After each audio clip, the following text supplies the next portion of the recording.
speaking in the city square, trying to tell somebody that he cares. Can you blame the voice of youth for asking what is true? Yeah, the ones that you're calling wild are gonna be the leaders in a little while. When will the lonely voice of youth cry, what is true? This our world's waking to a newborn babe, and I solemnly swear it'll be their way. You better help that voice of youth find what is true. And the lonely voice of youth cries, what is true?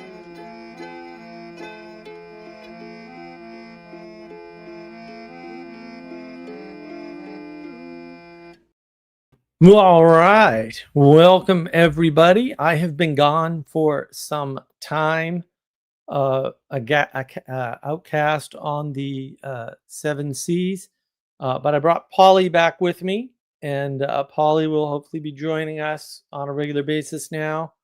We're gonna get Polly in shape here for sure. She's a little new to live stream, so you'll have to forgive her. She's a little shy, but it'll be fine. Thank you to Castle, my first mate, who was on the high seas of Pennsylvania, and managed to procure an appropriate parrot named Polly. So we have our sample. We've got these Jolie's cookies, which are quite nice. Thank you, Castle. Castle got me a bunch of stuff. I got some dark wafer cookies here, my German cookies, which are oh so good. I've got some tea over here somewhere. Yeah. The tea does not want to come and visit. It is stuck. It's a lemon ginger turmeric tea. And of course I got my Muppet cup. Do you have your Muppet cup? You should get one if you don't. Get one in the store. Just to remind yourself, And we've got some Sam Pell in the Muppet Cup. Let's see if the Beta Procrustes, some aphorisms from Nassim Taleb, have something interesting to say. Post my 3-week. I like this section. Chance, success, happiness, and stoicism is a whole section of the book. Success is becoming in middle adulthood what you dreamed to be in late childhood. The rest comes from loss of control. I like that. That's rather good. Taleb, bringing the goods. Yeah, so I've been gone for 3 weeks, traveling around the universe, trying to release videos on time, and hopefully succeeding mostly. I had a little bit of a late start on the last one on academia. I don't know what the hell happened. Just all kinds of small problems. But we got it out. I've got more coming. Castle again to save the day on the animation. So the animation's coming soon. So I'll have yet another animation video. I have to do some more work on it, obviously, but all the components are there. I just have to knit everything together and do the voiceover and all that. Try and demonstrate another thing about perspective. Hopefully you'll all enjoy that. And sort of what inspired this title was the obviousness of this problem with the Jordan Peterson Jubilee video. Well, I got a chance to listen to that video while I was on the road, which you should never do because I almost drove off the road listening to stupid people being stupid. Now, I can't defend Peterson. He did not comport himself well at all. I think that when you are not used to being verbally assaulted by people of low intelligence and zero comprehension, um, then you run into a problem and you get upset. Also, again, that's not a debate. That's not a debate format. I don't know why people keep using the word debate and then doing things that aren't a debate.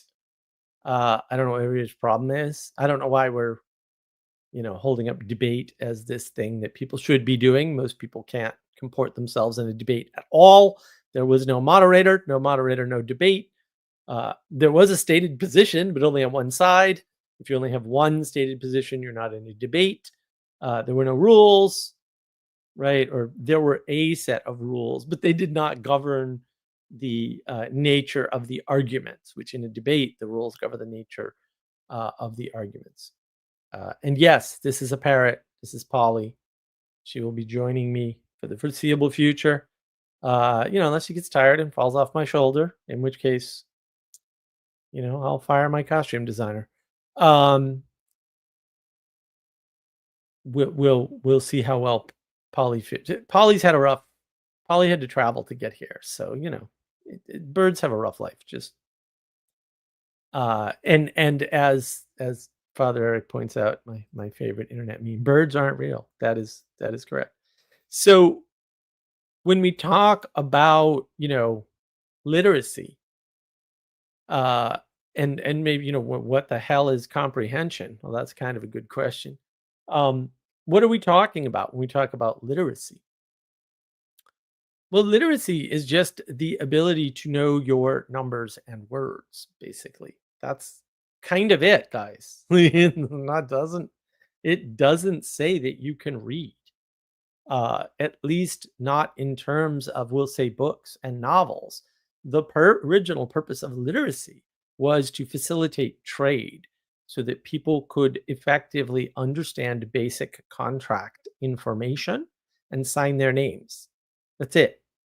It really wasn't for anything else, like counting, right? That was numeracy and literacy.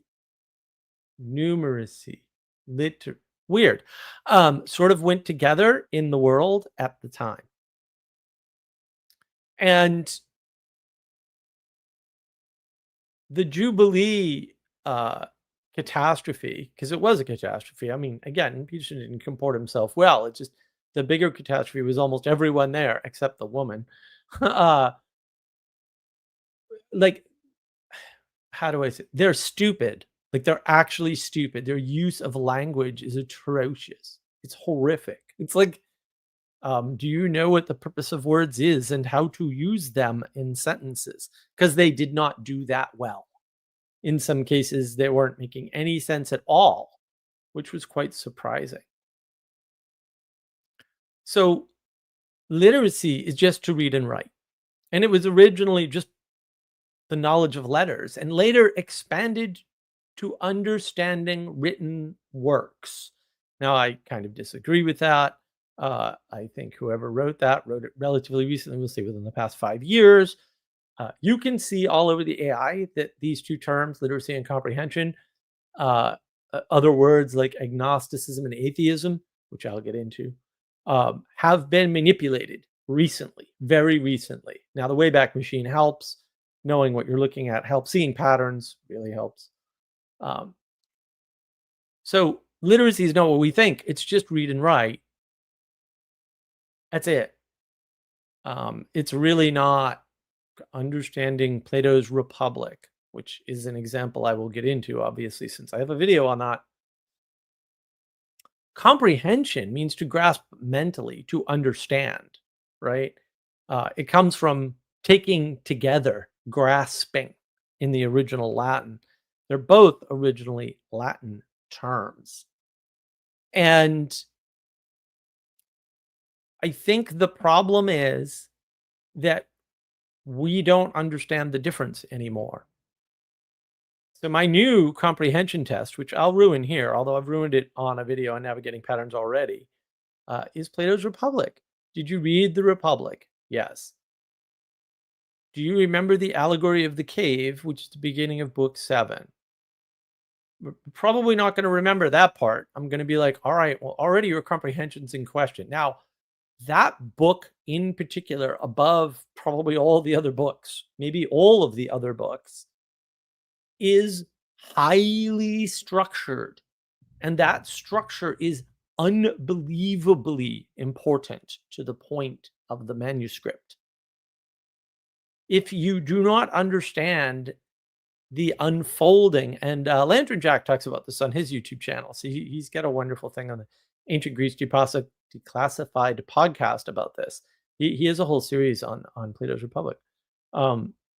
It's like an onion, and the arguments rely on one another, not only within the books, say front to back, as in the case with book 7, right, but also throughout the whole text, right? And so there's references and cross references. Now, these references are not, we'll say, of the nature of the sorts of references and cross references you find in the Bible that Jordan Peterson points to. Those are of a different type.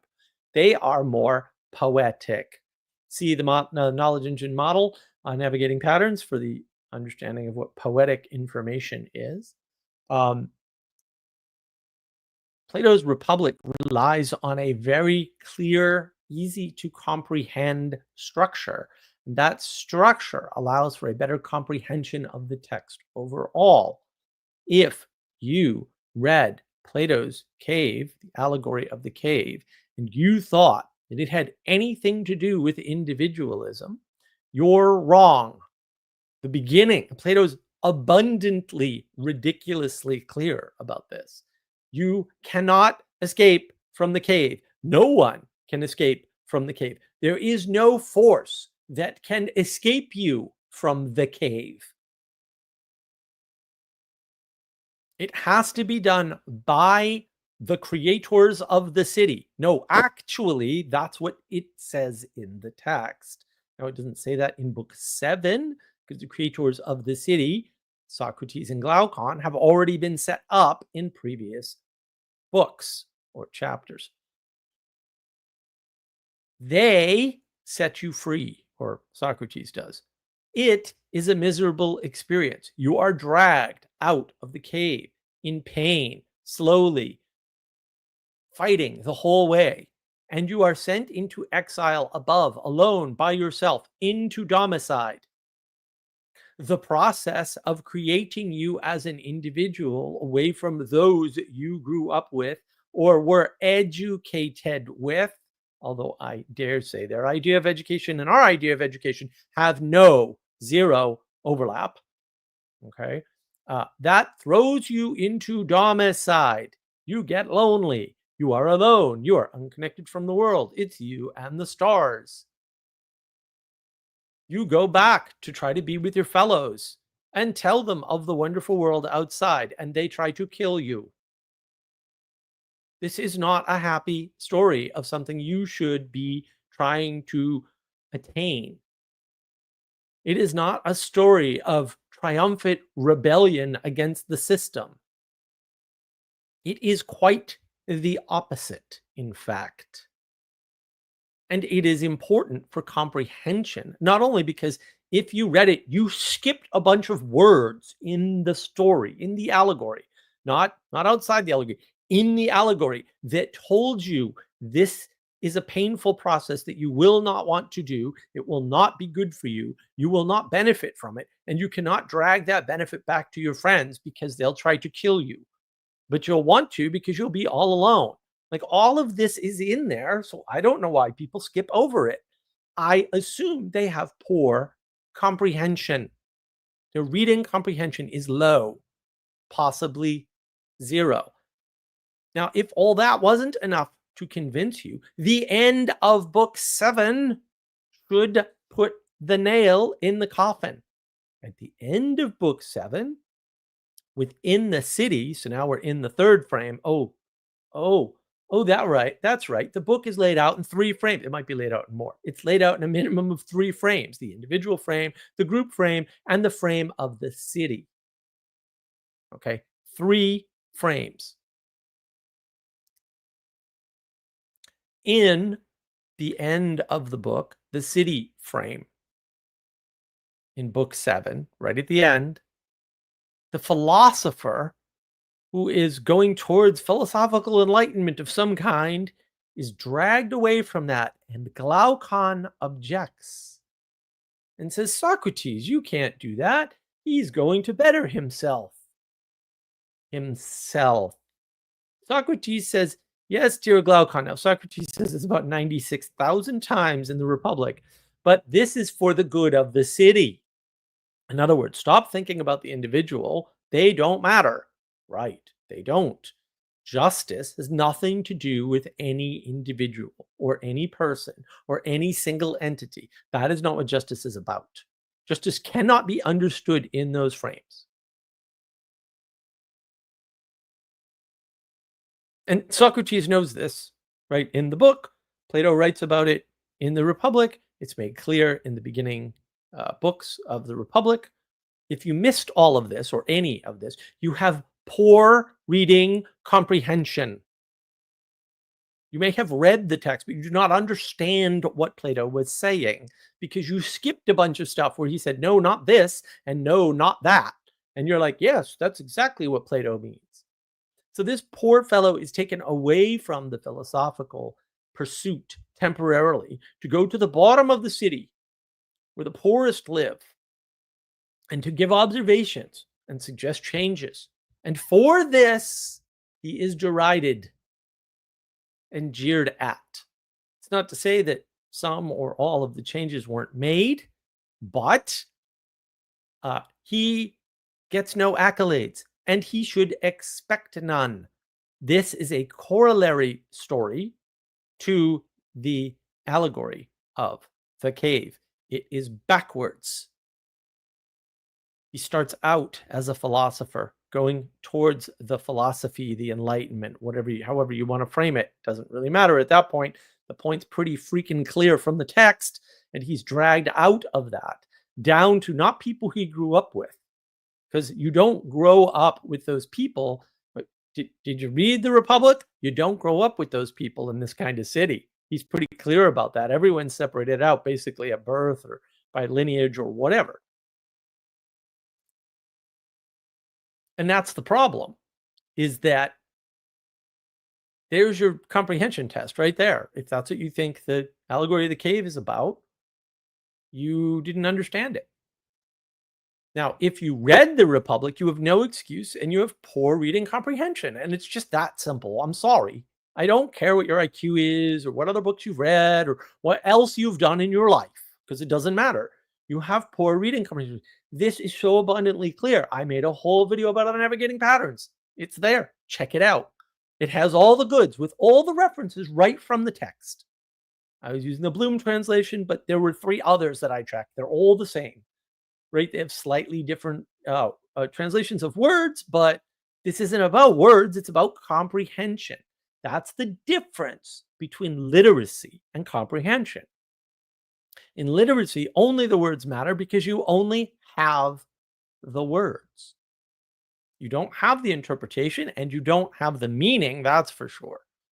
You also may not necessarily need it, right? Depending upon what you're doing. Right? Comprehension, the words matter a lot less because the general point is the same. That makes it a poetic way of informing the world. See the knowledge engine model on navigating patterns. And because it's a poetic way of informing the world, it has a richness, a fullness, a type of enchantment to it that you don't get any other way. Now, there's a horrific, and I do mean horrific talk on Transfigured, which is Sam Tiedeman's YouTube channel, where he had Jonathan Peugeot and John Vervaeke. This is a train wreck that makes me cry. No pushback on horrifically bad ideas. I'm not even all the way through it. I'm going to have a discussion with Ignacio about it coming up probably Monday. maybe Tuesday or something. It's probably going to be a live stream too. It'll be interesting. John basically admits, because Immanuel Kant, false dichotomy, I mean, he doesn't call it false dichotomy. He does use the word dichotomy, though. And I'm like, yeah, but all dichotomies are false. I don't know what to tell you. False dichotomy. I'm like, well, then don't adopt Immanuel Kant. Nobody before Immanuel Kant adopted Immanuel Kant. I don't know if people realize that. So you don't need anything that he has to offer. He's contributed exactly zero to the world, except evil, of course. But I don't count that in the plus column. So he's contributed nothing good to the world. Why would you start there for your argument? Also, science doesn't understand the vocabulary of mythology, and therefore, like, mythology doesn't understand the vocabulary of science. That's not true. It's asymmetrical, bro. The mythology people understand your stupid science words perfectly well. They're just stupid. It's a different problem. This isn't my problem. I don't like those words anyway, so it's fine. And I can wield them better than most of these sciencey idiots can. When you have a group of people using terminology and not comprehending what the other person is saying, they are talking past one another. That video is a great example of people talking past one another. Jonathan Peters is all thrilled at John's language. I'm like, his language is terrible. He's saying quite clearly science needs to rule the roost. Ontology should be able to understand all of this. And the fact that it can't means that we have to understand mythology using scientific language. That's never going to happen, ever. Ever. It can't happen. Science doesn't have the capacity to understand mythology. It's not supposed to either, to be fair to science, but like, what are you doing? And this Jubilee conversation with Peterson, these people have an amazing vocabulary. There was actually somebody, well, actually it was Greg. So I'll tell you the story of how I came across it. So Vanderklay comes up with this thing about the Jubilee conversation with one of the guys who was there. So I listened to that. I didn't listen to the Jubilee conversation first. I listened to that. And Greg was pretty good. Now, the interesting thing here that I think no one noticed about the Vanderklay conversation was Greg said, oh, I didn't know who Jordan Peterson was. We did not know it was going to be Jordan Peterson. But a friend of mine who's a Peterson fanboy told me this is definitely Jordan Peterson. So I had a trip to Japan. So I listened to a few Peterson debates, having not listened to Peterson before, by the way, on the trip there and back. And then Vanderklay, asked him, like, oh, well, what did you think of Peterson? He gave a better understanding and clearer understanding of what Peterson's all about than anybody in the Vander crew has ever done, including Vanderklay himself. By far, he nailed a bunch of stuff, not all of it, because he didn't watch Maps of Meaning, right? But he nailed it. He really nailed Peterson pretty darn well. It was spot on. And I was really impressed with Greg, actually. I was like, wow, this guy's pretty good. Did anyone notice that he knows more about Peterson and what is it? Maybe 12, no, more than that, 28, 30 hours of watching him than all these clowns that have been watching him and critiquing him for years. No one noticed that. Okay, well, I did. So I'm here to tell you that's what happened. Kind of interesting that he could do that and all these people can't. Might be an issue of comprehension. So I watched that. I was pretty impressed with Greg. And then I watched the Jubilee thing. Now I'm driving and I'm still here, which required the intervention of an angel because I nearly drove off the road 62,000 times listening to these people. I was like, why do you think it's valid to smash random words together in a way that suits you? No wonder why Peterson was pissed off. He couldn't understand a word they were saying. Greg in particular was like a different person. It was so different. Sarah was like, that's the same person. I'm like, that's the same person we just heard in the other video. And she's like, no. And I'm like, no, it is. It's the same person. And the reason why is because he doesn't sound at all rational. He doesn't sound reasonable. He doesn't sound logical. At one point, he uses a word that I don't know. I don't even remember the word because it's such a worthless word.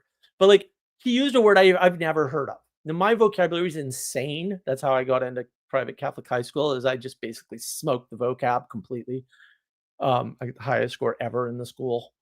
Um, just because I read the dictionary at one point, at least up to L. After that, I figured out it wasn't going to contain the sort of uh, comprehension that I was seeking. It only has definitions.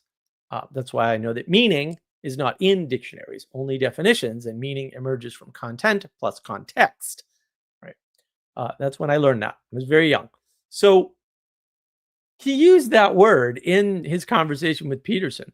And then when Peterson, was trying to clarify something, he said, well, you know perfectly well what I mean, common parlance. And I said, wait a minute, bro, did you just use a word that even I don't know? And so it can't be a very common word at all, because I know a bunch of words that almost nobody ever uses. This word I don't think has ever been used. Like, this is ridiculous word. And then use common parlance on him? Really? That was your move? I was stunned. Plus, his argumentation was terrible. It's like none of those people, except the female, used good argumentation at all. Their arguments were awful. They were just smashing words together, left, right, and center. This problem is huge. Let me tell you how huge this problem is.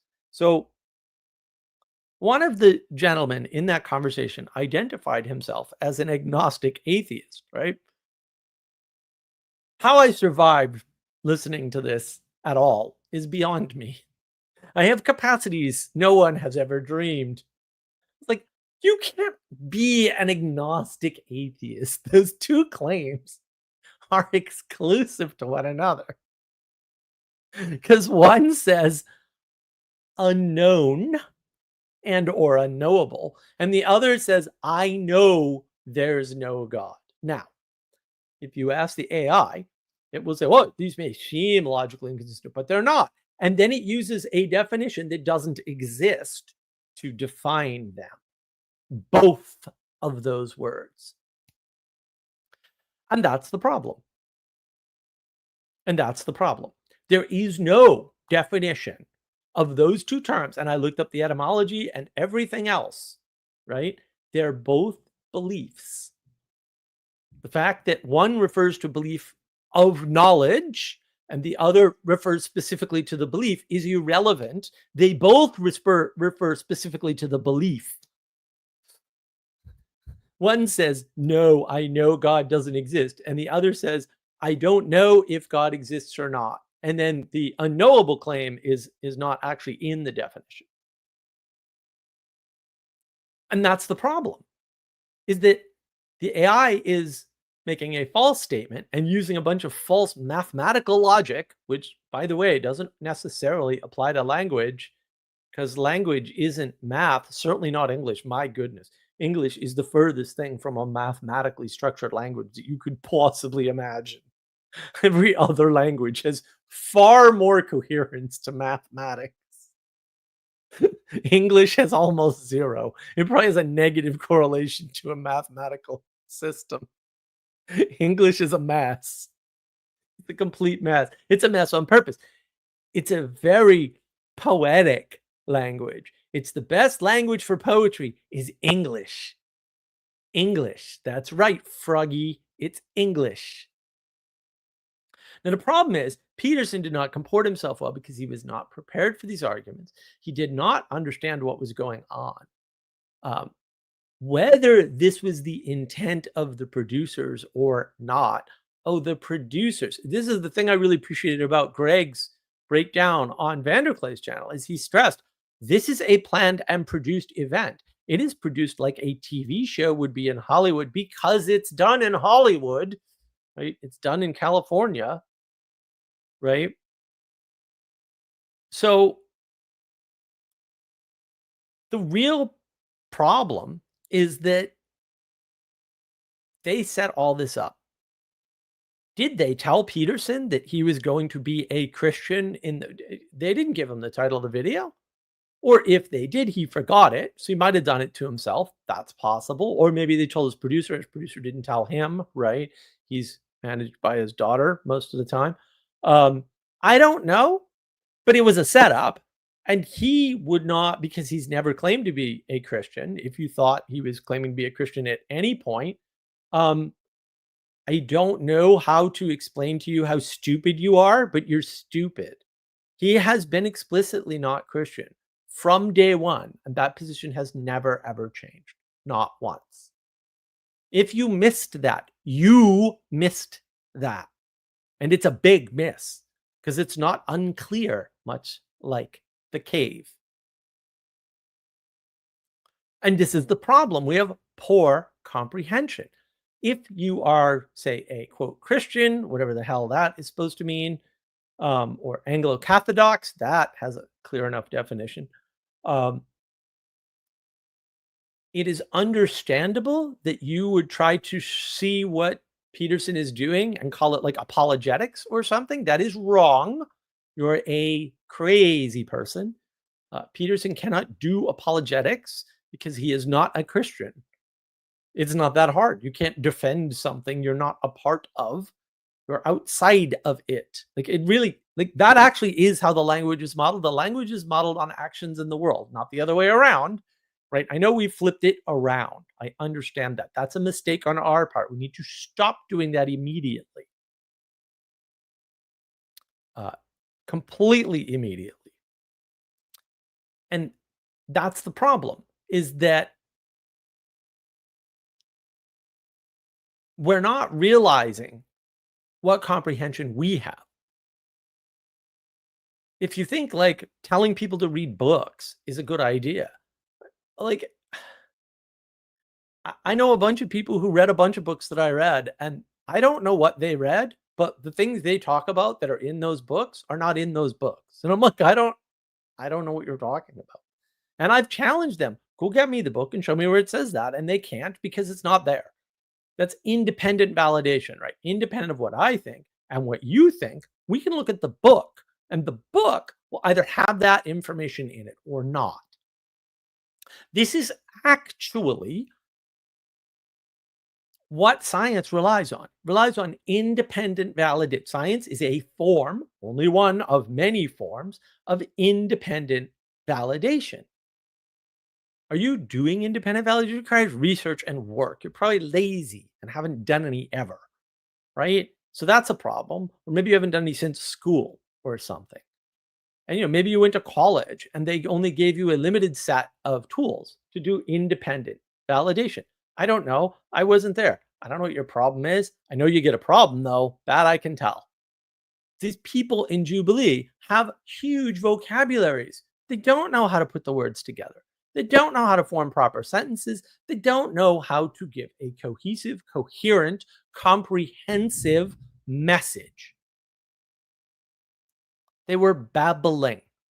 They were using big words quickly to batter their opponent into submission. Now, that doesn't work because Peterson's pretty quick and he's got a relatively huge vocabulary. So he was doing fine with that side of it, but he was getting flustered because they weren't making sense. And when he was pointing that out, they were continuing with battering him with big words at high speed.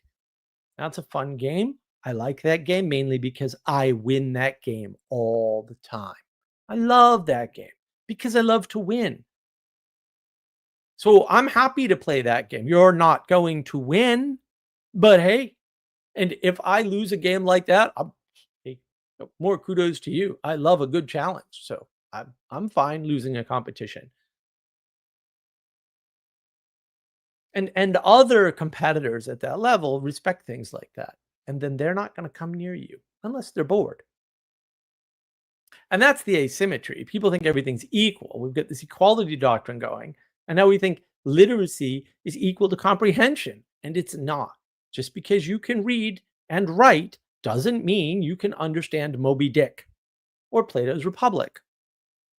It doesn't mean that you can understand any book, actually. Reading is not some magical capability that once it is imbued to you, you now have access to the knowledge of the world. That is wrong. It's so clearly wrong. It is insane to me that people are still saying this. I'm like, what is wrong with your brain? Every piece of evidence you have proves that that cannot possibly be true. Not that it isn't true. That's a different claim. I'm saying cannot possibly be true. Evidence, all of the available, there's no evidence that giving people books makes them smarter, better, imbues knowledge to them. None. But there's a lot of evidence that it does the opposite. So I don't know where these people are getting this from. I don't know if it's a mental illness. Is it a virus? I don't get it. I mean, it's part of this whole, like, let's educate everybody. Well, what the hell do you mean by educate? Do you mean train? Because that's what everyone's pissed about, right? Like Peterson pointed this out. Modern education is really just training for businesses to have workers. It's like, no, that's actually incorrect, Peterson. I understand that Otto von Bismarck started that trend of, we'll say, rigorous training for the purpose of, in that case, war, I think was really his stated goal. Try to get Polly here to wake up. Wake up, Polly. And Adam and I will be doing a video on Otto von Bismarck and that time period, because that's actually important and it fits into our history series anyway. And so we'll talk more about that then, for sure, because there's a lot of just misunderstanding about that whole situation, especially in terms of education and what it means and how it works. And Polly's not going to make it. Sorry, guys. I'm gonna have to put Polly over here. Polly can sleep over here. Sleep, honey, sleep. There we go. We'll get Polly going next week, hopefully, for the whole stream. You gotta last 4 hours, Polly. You can't be napping early. I think that if you think educating people in literacy gives them comprehension, then maybe you think that books are a solution once you have comprehension. All of those things are wrong, but like everything I said there is wrong. Like even if education gave you comprehension or through literacy, which it doesn't, that would not allow you to read books. I'm sorry. I'm sorry, especially not books that were written during a time that you did not live. Now, this was less of a problem in the past because the change rate of society, of culture, of the world in which you lived was hundreds of years, including the language. The change rate of language was much lower. And now that change rate is super high. It's so high that the AIs seem to somehow think you can be agnostic atheist, which it's a ridiculous. On the surface, this is Google Gemini. Agnostic atheist might seem like a contradiction, but it's not when you understand how atheism and agnosticism are defined. The terms address two different questions. Notice what the AI did not do. It didn't give me the definitions of either of those words, which I had already looked up, by the way. See the trick? So it tells me, and people do this to other people all the time, which is why the AI is doing it to you, because this is common internet treachery. This is the sort of thing that, I guess it's confession time. I pioneered some of this. I used to use these stupid tricks all the time. Now, to be fair, we were in a game, and we all knew we were playing a game of deception, treachery, and convincing. I've talked about this before on Paul Vandersklay's channel, probably 4.5 years ago now, right? It was a fun game. We had a blast. Okay? So I understand this game. I did some of these tricks on a regular basis. I came up with a few of my own. Okay? So it's not when you understand how atheism and agnosticism are defined. And then it says these terms address two different questions. Well, where the hell's the definition? You just made a claim that they're not a contradiction when you understand how they're defined, and you are failing in any of this text to give me the definition of either term. It's a magic trick. It's enchantment. evil enchantment, to be sure. It's enchantment. And then you wonder why we don't have good comprehension. Did you catch that the AI did that? I did. I have specialized skills in this area, however. So I'm also pretty freaking good with language in general. But like, I know this trick. Oh, you just don't know how they're defined. You see, the way people use these words is, what does that have to do with their definition? Right. Atheism, belief. Okay. This refers to a lack of belief in God or gods. Okay, fair. It goes on. It doesn't make anything interesting. Agnosticism, knowledge. Agnosticism is not knowledge, and it does not refer to a type of knowledge. Agnosticism is a statement of belief about knowledge. See how comprehension works? It's not a subtle difference. It may seem like a subtle difference to those of you with lesser language comprehension. Fair enough. I'm not impugning your honor by explaining that that is a big difference. Believe me, this is advanced stuff. These are terms that were used by the top 1% of people in their fields. They're not for you. They're not even for me. I hate that quote field. It's the field of arrogant, obnoxious pricks who went to Harvard. I don't like those people. I don't like their language. I can do their language tricks better than they can. I'm not impressed. It's a poor comprehension. The AI has poor comprehension. It's set out to make these things compatible from the start. They're incompatible terms. They both refer to a belief. And it's far worse. It's far worse. So I asked Claude, because I have Claude, and he basically says an agnostic atheist holds both positions simultaneously. They don't believe in gods, atheist. They think the existence or non-existence of gods is unknowable or unprovable. Okay, wait a minute. What position does that put the person who claims to be an agnostic atheist in? Let's just reverse this, because again, I'm highly dyslexic. So this is my trick all day long, right? Like, this is where I shine. What position are you in if you say, I don't believe in gods or God, because I'm an atheist? And this is what Claude says. Claude's much better at this, by the way, than Gemini. They think the existence or non-existence is unknowable or unprovable. So you're saying, I don't believe in them, but I don't have any proof for my beliefs. That's what you're saying. You're implying at the same time that therefore you should believe the way I believe, because you have no alternative position. See how comprehension works? My comprehension is quite high, by the way. That's what they're saying. This is a highly arrogant position to take if that's your interpretation.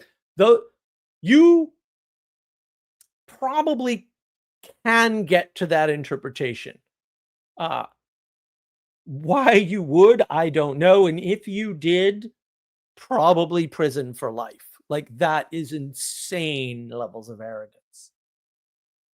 Well, I don't believe this, but I don't believe it's knowable if it's true or not. Oh, really? I believe you have a punchable face. How's that for belief? And it's ridiculous. This is ridiculous. This is insane. That's one of the guys on the stage of Jubilee. I think that's the one Peterson yelled at and said, get him out of here, basically. That's not what he said, but I'm done. Maybe not, but, I don't remember the whole conversation because I'd stay on the road. And that was hard enough listening to these people who clearly had huge vocabularies and zero comprehension. They did not understand that, first of all, they had poor definitions for their words, but they did not understand which words go together and which words do not, and how to wield words. And the arrogance of Greg. I loved Greg when I listened to him on Vandercliff. And then I'm like, who is this person? Totally Jekyll and Hyde, right? Some word I've never even heard of. And then it's Peterson who's not using common parlance. Let me tell you something about the kind of prick that uses the term common parlance in a conversation. Yes, you see, likely they use something very akin to received pronunciation when they talk, because they went to Harvard or Cambridge University. Okay, I'm not impressed with these people. Okay, I know people like this. I've known people like this my whole life. They're not necessarily bad people, although they tend to stray that way rather quickly. I'm just saying. Probably not a coincidence. I can hang with them. I can have good, reasonable, interesting, fun, important, instructive conversations with people like that. It's not a problem. I've been doing it my whole life. I slip right in and out of that. I'll tell you though. So part of my journey, because I went to South Dakota, right? Southwest South Dakota, the furthest possible point on the planet from anything reasonable, to visit Sally Joe, right? And I had a wonderful time, right? Oh, Ansel wants to correct my pronunciation. Sorry. It's been a while, dude. I received pronunciation. I'm not in New England, so I have very little access to it here. So I visited Sally Joe, right? We went to the shrine of Our Lady of Guadalupe I think it's in Wisconsin, which was nice. We visited Father Eric in North Dakota, which is indistinguishable from South Dakota, by the way. But I ended up, we stopped in Pennsylvania. Castle gave me wonderful set of gifts, like unbelievable. All kinds of things, including, as I said, finding Polly for me. Oh, also gave me my book. So the book is here, right? I have a bunch of copies. Well, not a bunch. I have 10 copies. So there it is. It's all done. I know I got to figure out how to like sell them and get them out to people, but I have a very limited run, and I got to figure out what to do about that. But then we went to the Cape. I visited my buddy on the Cape. Now, the thing about my buddy, his name is Michael. Michael's Italian. Looks like he's still in Italy, Italian. He's a big kid. And grew up on the streets of Boston, basically, well, Belmont. But like Belmont back in the day. Wonderful family. Wonderful family. Really, really good people. Like, they're just good people. Michael runs a towing business. I've worked for Michael before. I have a towing jacket. Actually, I have two. I have a towing rain jacket with my name on it, and it says the name of the towing company on it. And I've got a winter jacket, right? Michael and I had a wonderful, deep conversation using exactly 0 Harvard words. The thing about Michael is, one of the reasons why I like Michael, he's very down to earth. He doesn't use a lot of fancy language, although he could if he wanted to, but he never does. He likes to be comfortable and, not have to think too much about these things, right? Very deep thinker, eidetic memory, especially for numbers. Unfreaking believable. Reads people live on the street in real time like no one. If I know one other person that can read people as well as he can. We were walking in Hyannis one time a number of years ago. We were walking down the street. It was a beautiful day. We were hanging out by the JFK statue because we both like JFK, because neither of us are stupid, and JFK is awesome. And if you don't believe so, then you're wrong about everything in the world. He had its flaws, to be sure, but still awesome. 2 women are coming up the street. And of course, I noticed right away, I'm French. I have radar for that sort of thing, right? And we were talking, so I just kept talking to him. And we passed the 2 women, and he goes, "They just got in a fight."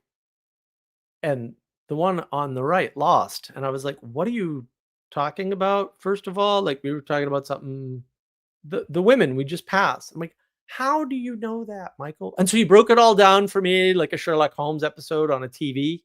Yeah. Broke the whole thing down. And I was like, I had to go back in my brain and say, what did I witness and what didn't I witness? Because we were talking the whole time.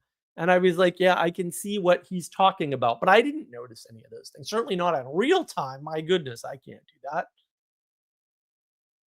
Much better skill than anything else. Much better. And that's the thing.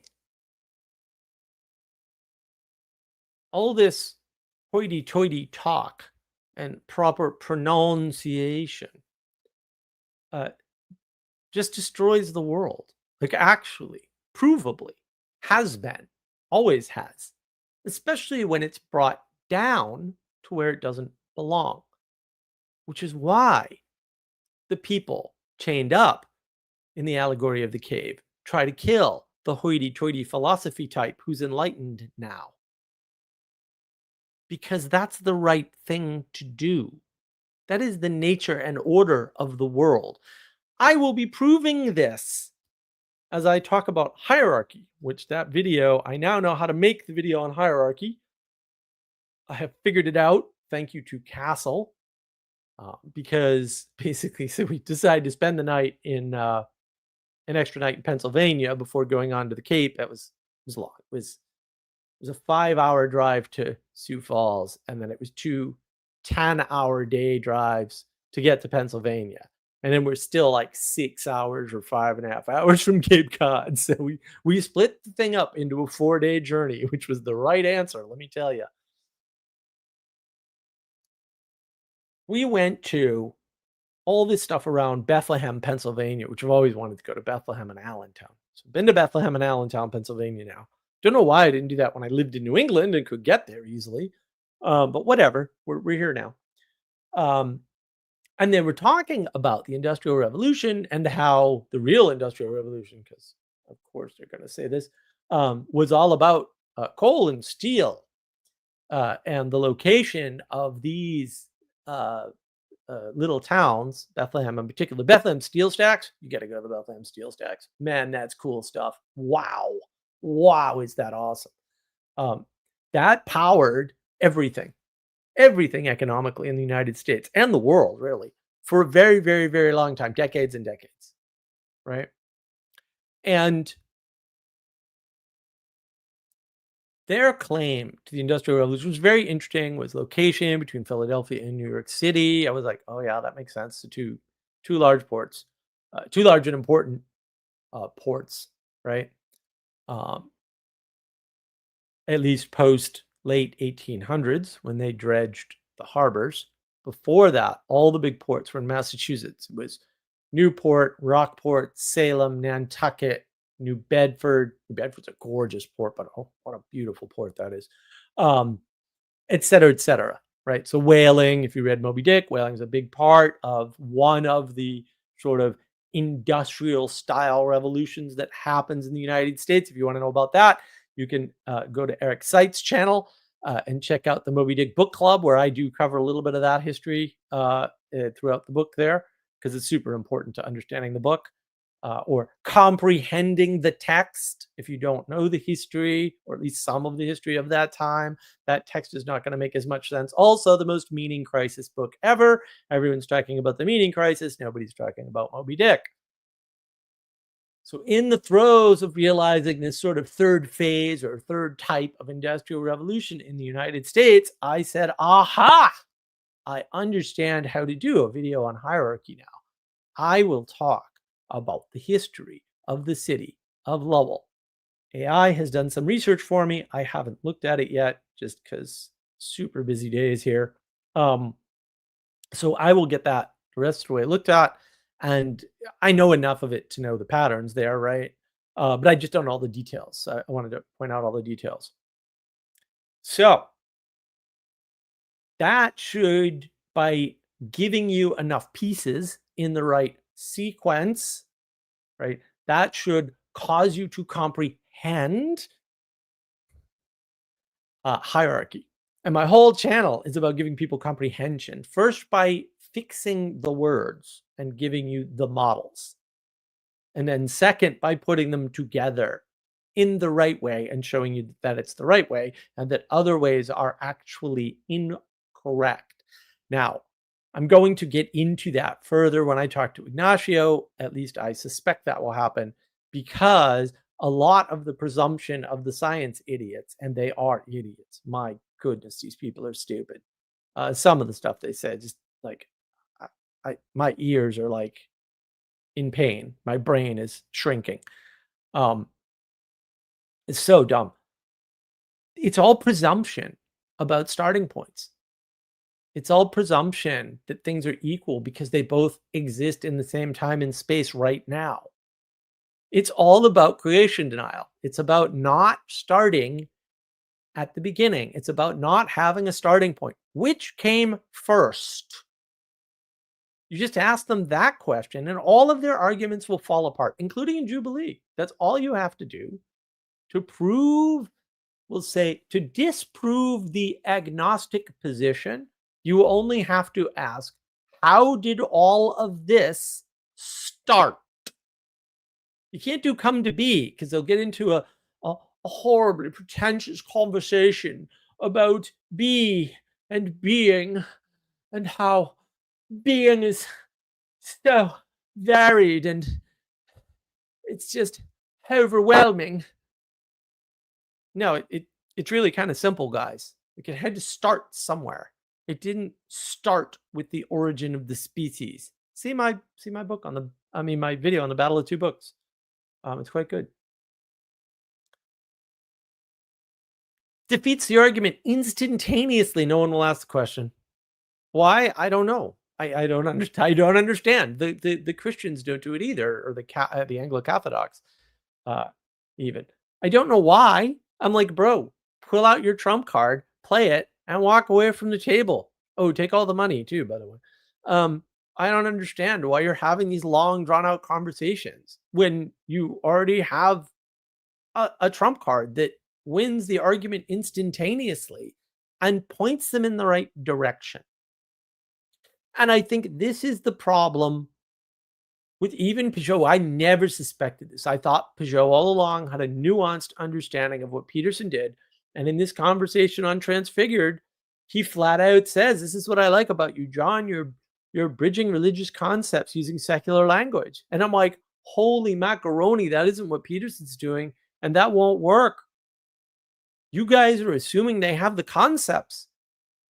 They don't have the concepts. You can't bridge to non-existent concepts. And the problem is, quite honestly, Christian education. Because they don't have education. They have formation, which is the correct term for what everybody's talking about, by the way. The formation gives you a bunch of axiomatic starting points and puts those concepts into your head and then ties them to specialized language or jargon, if you want to put it that way. But it puts those concepts into your head first so that you're not smart enough to question them.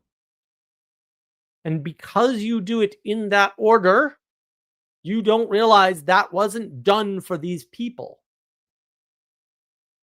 And so you believe they're starting from the same point you're starting from, and they're not able to be there ever, which is why they get into conversations about the nature of being.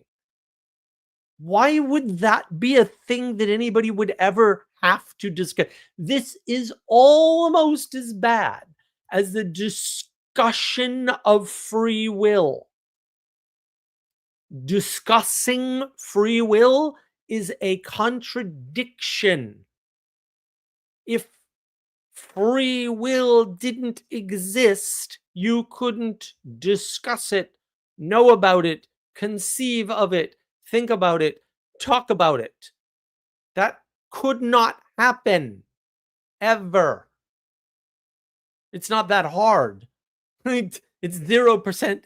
the degree of free will we have, there's a rich field for discussion. We could go on and on that one. I don't know why we would, but you could. And maybe some people should, because as long as they're doing that, they're not, cutting off their hands with a saw, starting a nuclear conflagration, a war in the Middle East. Like, those are the people that do that. See my video on academia, or read the blog post on my Substack. I know my Substack's hard to find. I'm trying to fix that. I just haven't gotten around to it. So that is the difference between literacy and comprehension. So my thesis is that we have flooded people with literacy and given them no comprehension in an attempt to make them all equal. And of course, we're not equal. We weren't born equal. We won't remain equal. We will never have been equal, and we will never become equal in this world. The next world, I don't know. I don't care. That's a later problem. I don't need to worry about later problems now, because I have plenty of now problems to worry about. See how easy that is? It's just real easy. This is what frustrates me. It's real easy. Everyone's making, quote, problems that never needed to be. They didn't need to exist. Problems are created entirely by you. Problems don't exist without you. All of your problems are you. Sorry.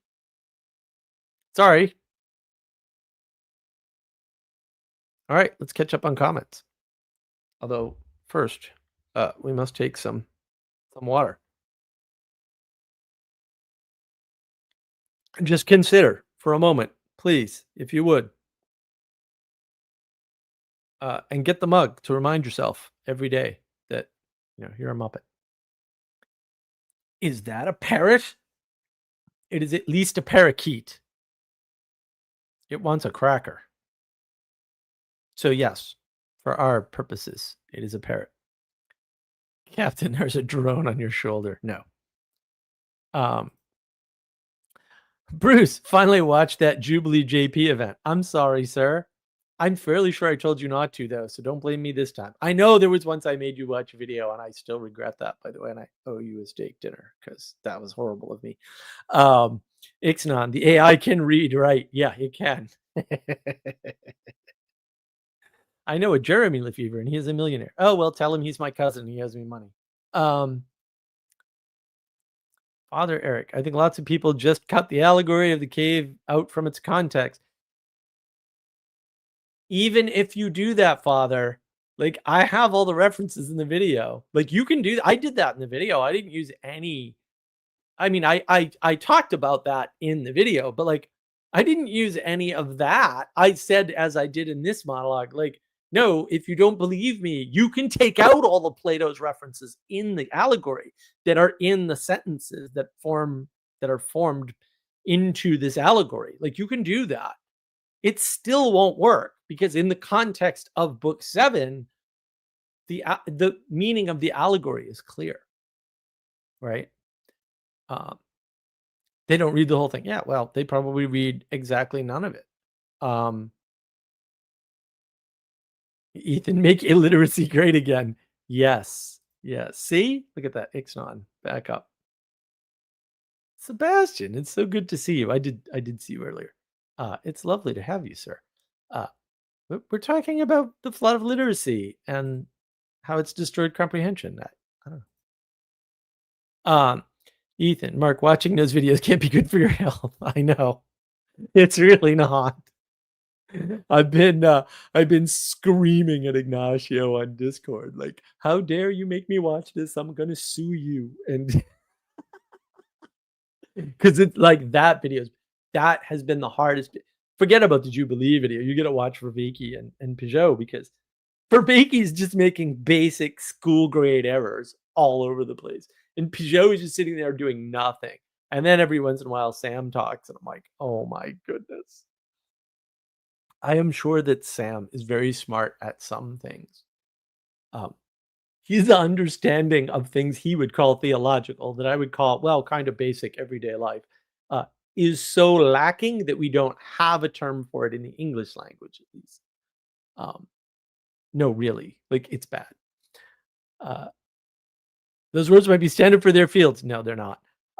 No, Sebastian, no. You got to watch that. Well, no, don't watch the video. Don't go to Transfigured and watch Vervaeke and Peugeot. It's sad to hear Peugeot not push back and agree with stupid things and he's clearly not understanding what Vervaeke's saying. I mean, Vervaeke right in the beginning says, we need to make everything subject to ontology. And I'm like, and there's no big O ontology, so don't start down that road. That's ridiculous. They always do that. They describe category and then they say, no, I meant big O ontology. I'm like, yeah, but you weren't talking about big O ontology, bro. Like we all know the trick. Just cut it out. Just cut it out. You were describing categorization and certainty. And being is the thing with potential, and potential is uncertainty, among other things. It's not that hard, right? None of this is that difficult to understand. It's just that their comprehension is poor and they like to slam words together randomly and be wicked smart. Eric cites, we need to take his license or his phone. It's fine. It's fine. No, we're not driving anywhere long for a while. I think the next trip might be Ireland, in fact, for the wedding. No, it's not. Romance languages triumph on that matter. Well, we can fight with swords about that, Sebastian, if you want. But English has twice as many words as the next most wordy language. And the Germans will be pissed. We have many more words because we have compound words. And the fact that you put the word compound in front of the word word means it's not the same thing. That's why you do that in a language. All languages, by the way. You modify the word. It's no longer the word. It's the modified version of the word, which means it's lesser than the word in all cases. That's how language functions. It doesn't function any other way. So the Germans are wrong. But the Germans have been wrong about everything all the time anyway. So this is no surprise. Library propaganda runs deep. Yeah, I don't know that it's library propaganda. I think, again, we tried to elevate people at a lesser status to a higher one. And we did that through literacy, believing they would gain comprehension and that would make them more valuable in the workforce. See my academia video. It's actually quite great. Or read the blog posts. They're slightly different. Actually, I have to do another freaking Substack post. The AI pulled a trick on me. And now I'm angry at it. But I said, oh, wait a minute. Actually, this is an opportunity for subscriber-only content. So it's turned into a good thing. So I'm no longer mad at the AI. Gnosticism, yes. Well, lots of Gnosticism. Awakening to the Muppet Crisis. Oh, it's so good to see you, my friend. I miss you dearly. Literacy is less of a technical or foundational problem. The problem, yeah. Well, yeah. Literacy isn't a problem. You need basic literacy for some things. Some people need basic literacy for some things. And literacy is a great filter, by the way. Like, we've lost the filter of literacy. That is costing us everything. Because people think that just because a bunch of twits come out and can talk to Jordan Peterson on a video that they're smart because they have all these big words in their head, but they're actually dumb and they misuse the language badly and they probably can't communicate with people well. And because they can't communicate with people well, they seem either as though they have Asperger's or autism, and they have neither. But they do suffer from a loss of poetic ways of informing the world, which is in line with our definition of autism, by the way.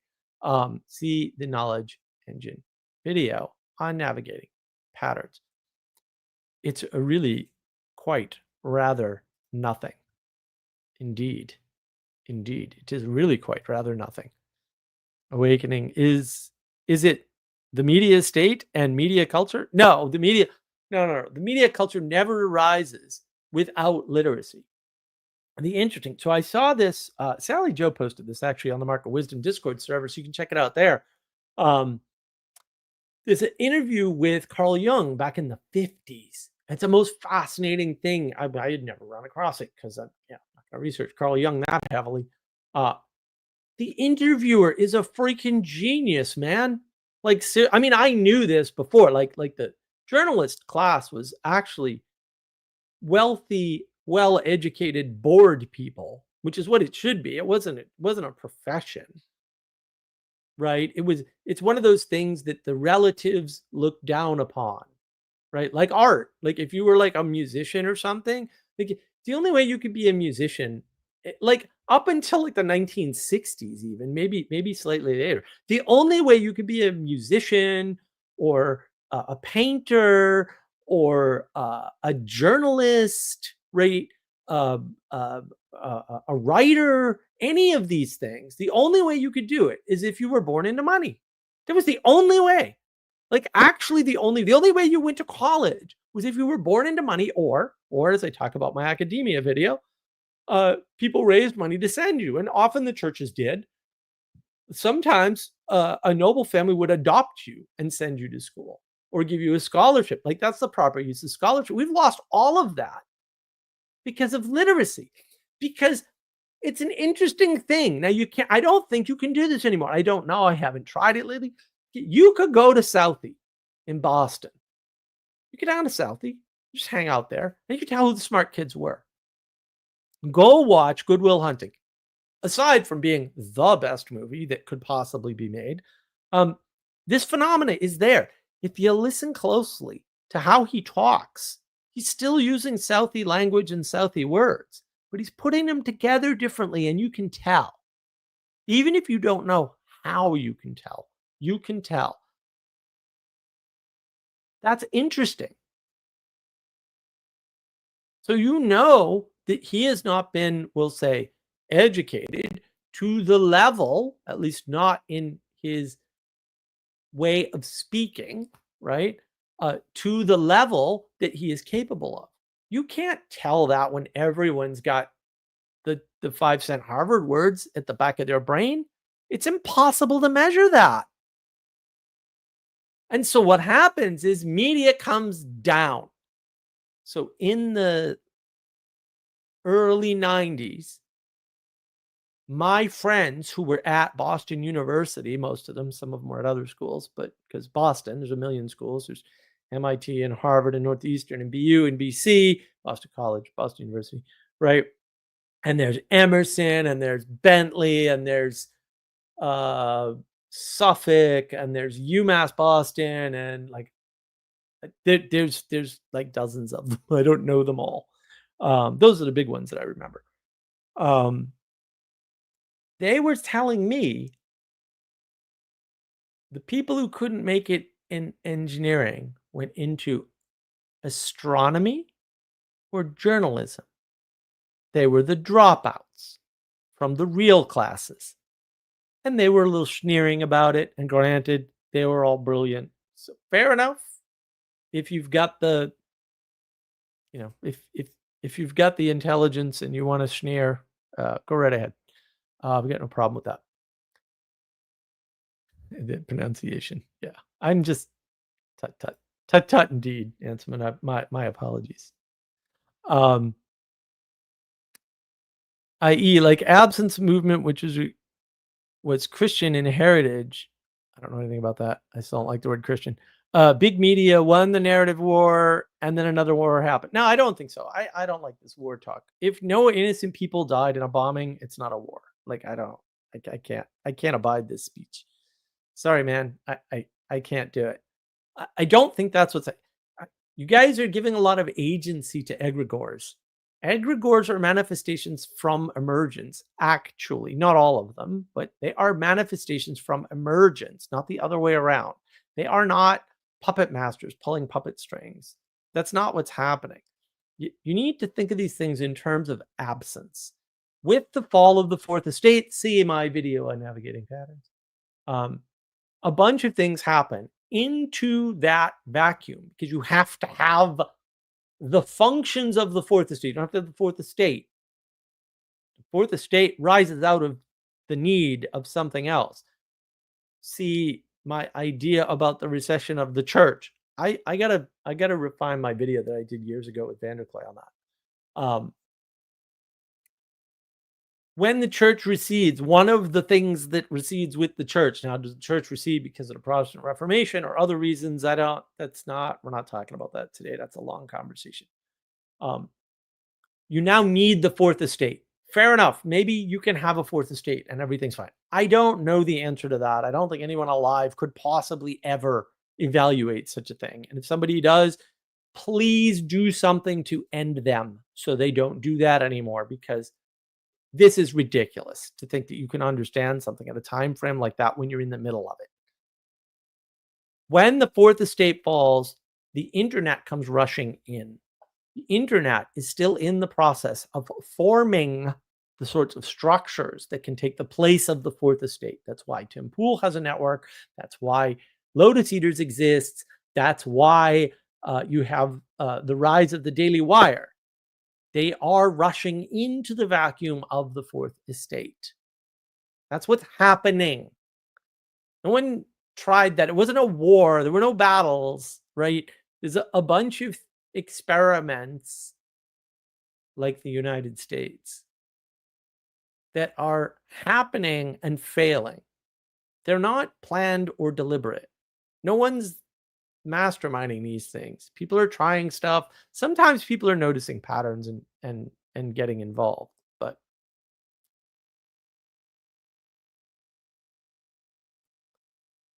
strangely, many don't understand that culture is mostly upheld by men. Well, no, everything is upheld by men.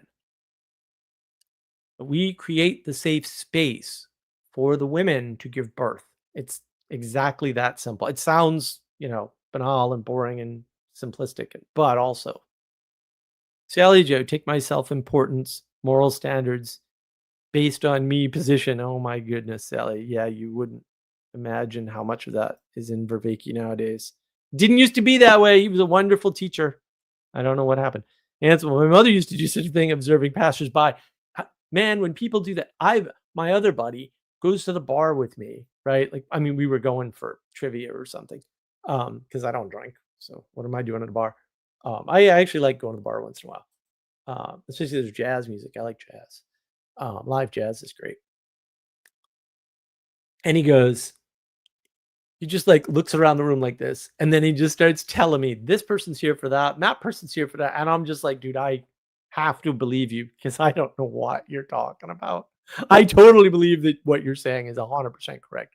I just can't validate it. I don't. Yeah. Sally Joe. Now there's a further point in Northwest South Dakota. That's reason. No, there isn't. It's a lie. Ixnon. If you ask how this came to be, they'll question being. Exactly. These people question everything. They question. That's their whole key. They're just rebelling against any certainty at all because they can't have certainty. Because if there's certainty, then they have to shut up and they have nothing to talk about anymore. And now they're not relevant because all of their value is wrapped up in their idea of knowledge, which is propositional. And so John Vervaeke talks about the propositional tyranny. I wonder where that comes from, John. It comes from you. It comes from you and your scientific disciplines. That's where the propositional tyranny comes from. It doesn't exist without that. Ugh, it drives me nuts. Anselman, equality of access to God is what matters. We all have that. Like it doesn't matter. Ixnon, also Infowars. Yes, pub is greater than bar. That is 100% correct, sir. The pub is greater than the bar. Pub culture is dying, unfortunately. So look, if you would like to join the stream, you may do so. Just jump in at this link. Try to keep it to this literacy comprehension topic if we can. Although I'm not past, engaging in a little straying. I'm utterly shocked that the AIs can't stick to definitions and use these tricks. I mean, I should have seen it, but I just really wasn't paying attention because I'm using the AIs properly and not for this nonsense. Because I would never. What the AI did was, so I was doing the Substack post, and the AI. Well, I was doing the video, and I asked Gemini. I'm like on a whim. I'm like, Gemini, what can I do to boost the reach for my academia video? Because it's such a good idea. And Gemini's like, you should write a blog post. And I'm like, oh yeah, probably. I said, give me an outline for the blog post based on my video. So it gave me a nice little outline. I'm like, yeah, it's not bad. And I modified it. But I put story in the front about how all this came to be so that I could highlight the pattern and all that, right? I want to do that in Substack. And then I was dealing with Claude on the resulting document because Gemini has its limitations. And Claude was like, dude, this story's rambling. And I'm like, yeah, meh, meh. And I was really rushing to get it out, which is totally my fault, but like I was rushing to get it out. So I was like, I don't want to argue with you. I'm just gonna make some of these changes that you see. I don't let AI do my writing. Like that's off the table. AI is not AI can't write better than I can't even come close. Um, I understand some people can't notice the difference between AI and human writing, and I just chuckle because I can. Like, I'm sorry, you don't have that skill. Your comprehension is poor. I don't know what else to say. I just different people have different skills, man. Um, the AI, when I asked it for a final copy to go to Substack and how to embed the video and all that nonsense, because it had to put tags in and all this. So the only editing it did was add that space. It also stripped out my story, and I'm like, you bastard. But I didn't have time to argue. So I said, all right, well, we'll but then I was like, oh no, this is a good writing experiment. So it turned out to be a good thing. But yeah, it was disappointing, we'll say in the beginning.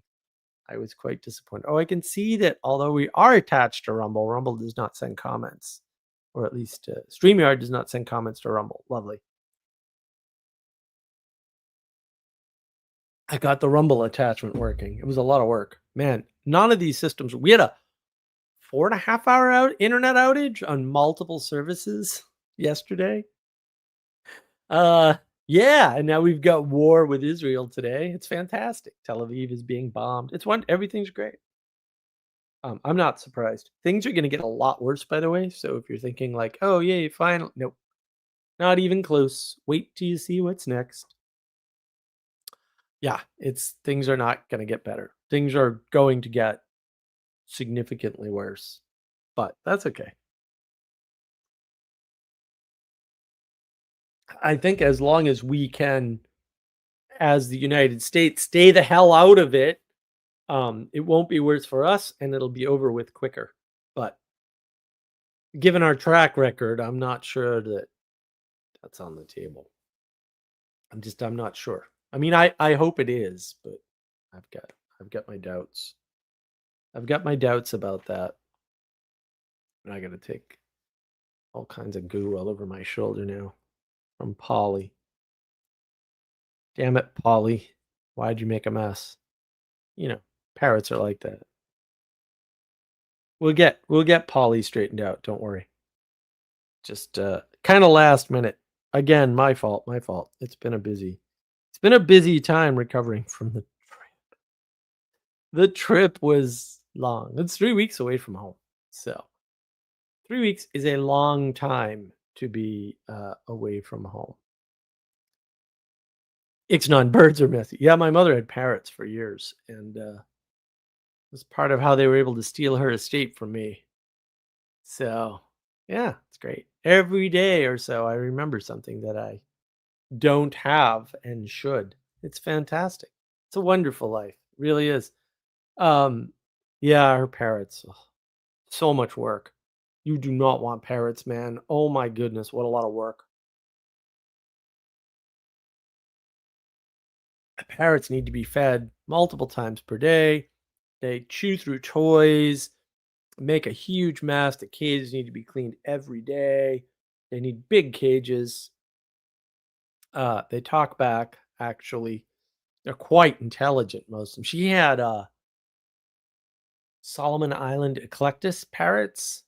Um, Possibly getting into the country legally because her brother was that type of person.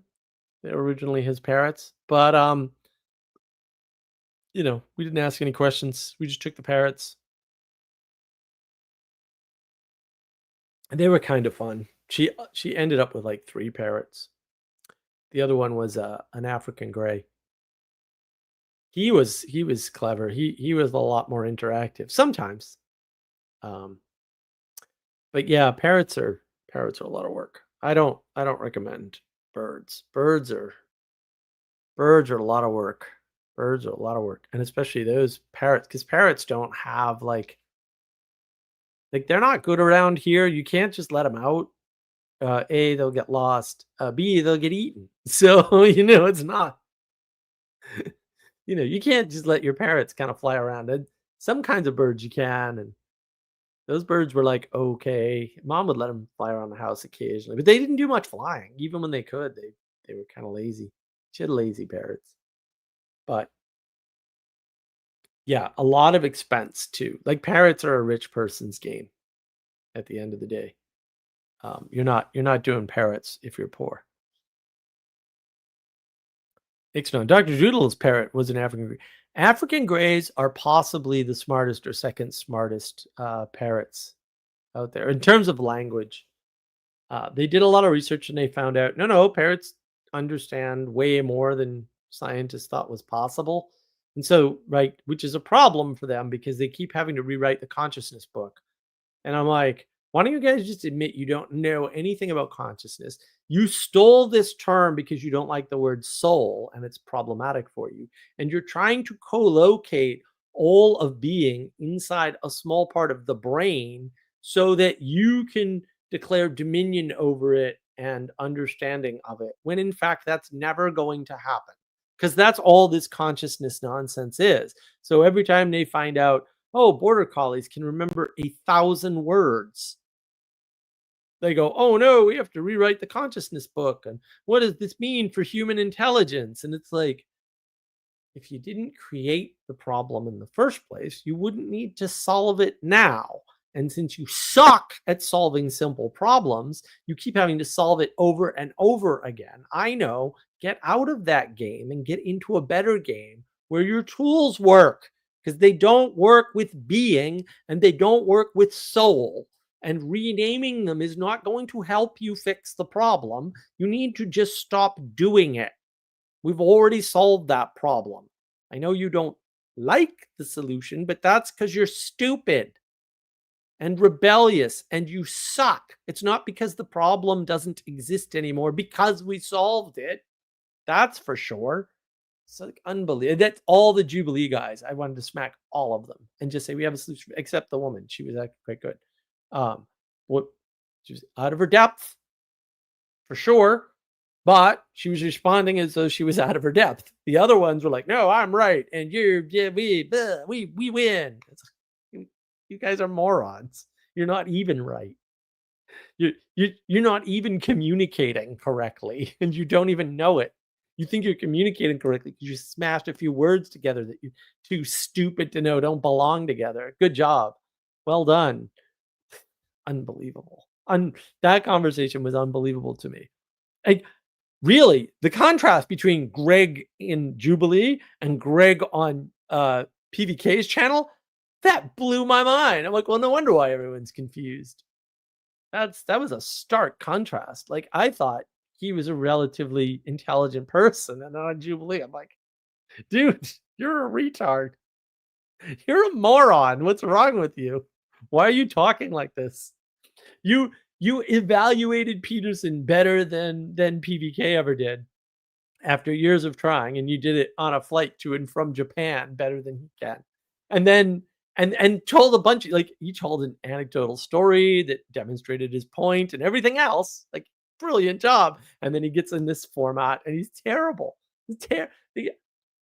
He couldn't even participate in a debate, but if he could, he'd get shredded. So let me just tell you how debates work. So everybody's supposed to know the topics that each side, right? You're supposed to prep for weeks beforehand.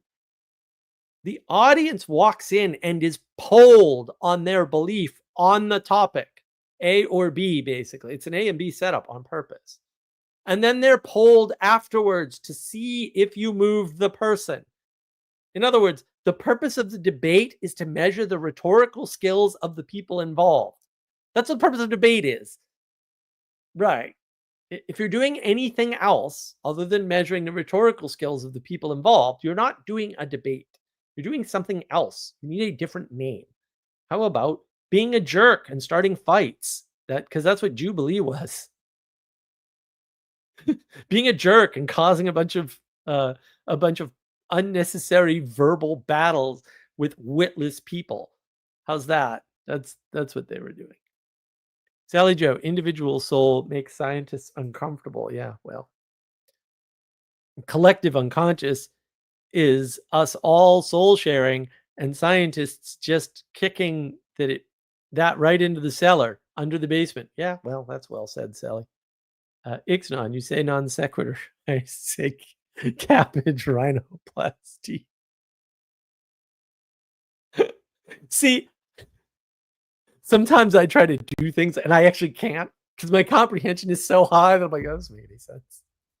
So what I rely on, pretty heavily actually, um, is I use perfectly comprehensible first order logic in an inappropriate way to confuse people. So like Sarah was saying something like, "Oh, this, we can't move this plant until fall." And I'm like, "I don't know why you're telling me this. Like, I'm not a plantologist.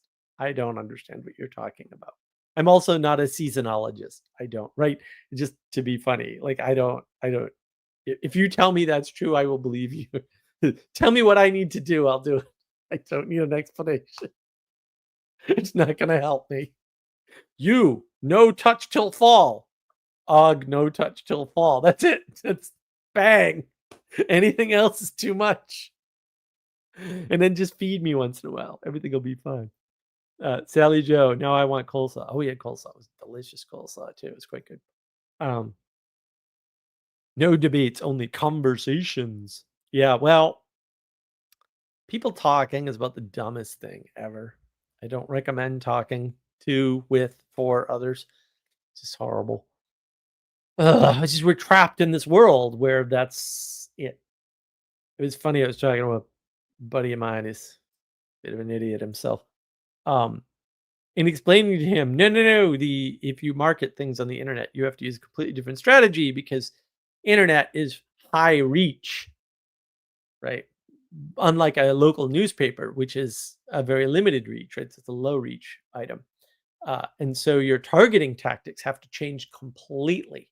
That's why when you hear, if you've heard sales funnels work well on the internet because they're high reach. And it's very cheap to reach a lot of people on the internet. If you wanted to reach that many people in a newspaper, which could be prohibitively expensive. Um, but you can do it on the internet, and it's ridiculous. It's actually a really good deal. Like internet advertising is a super good deal.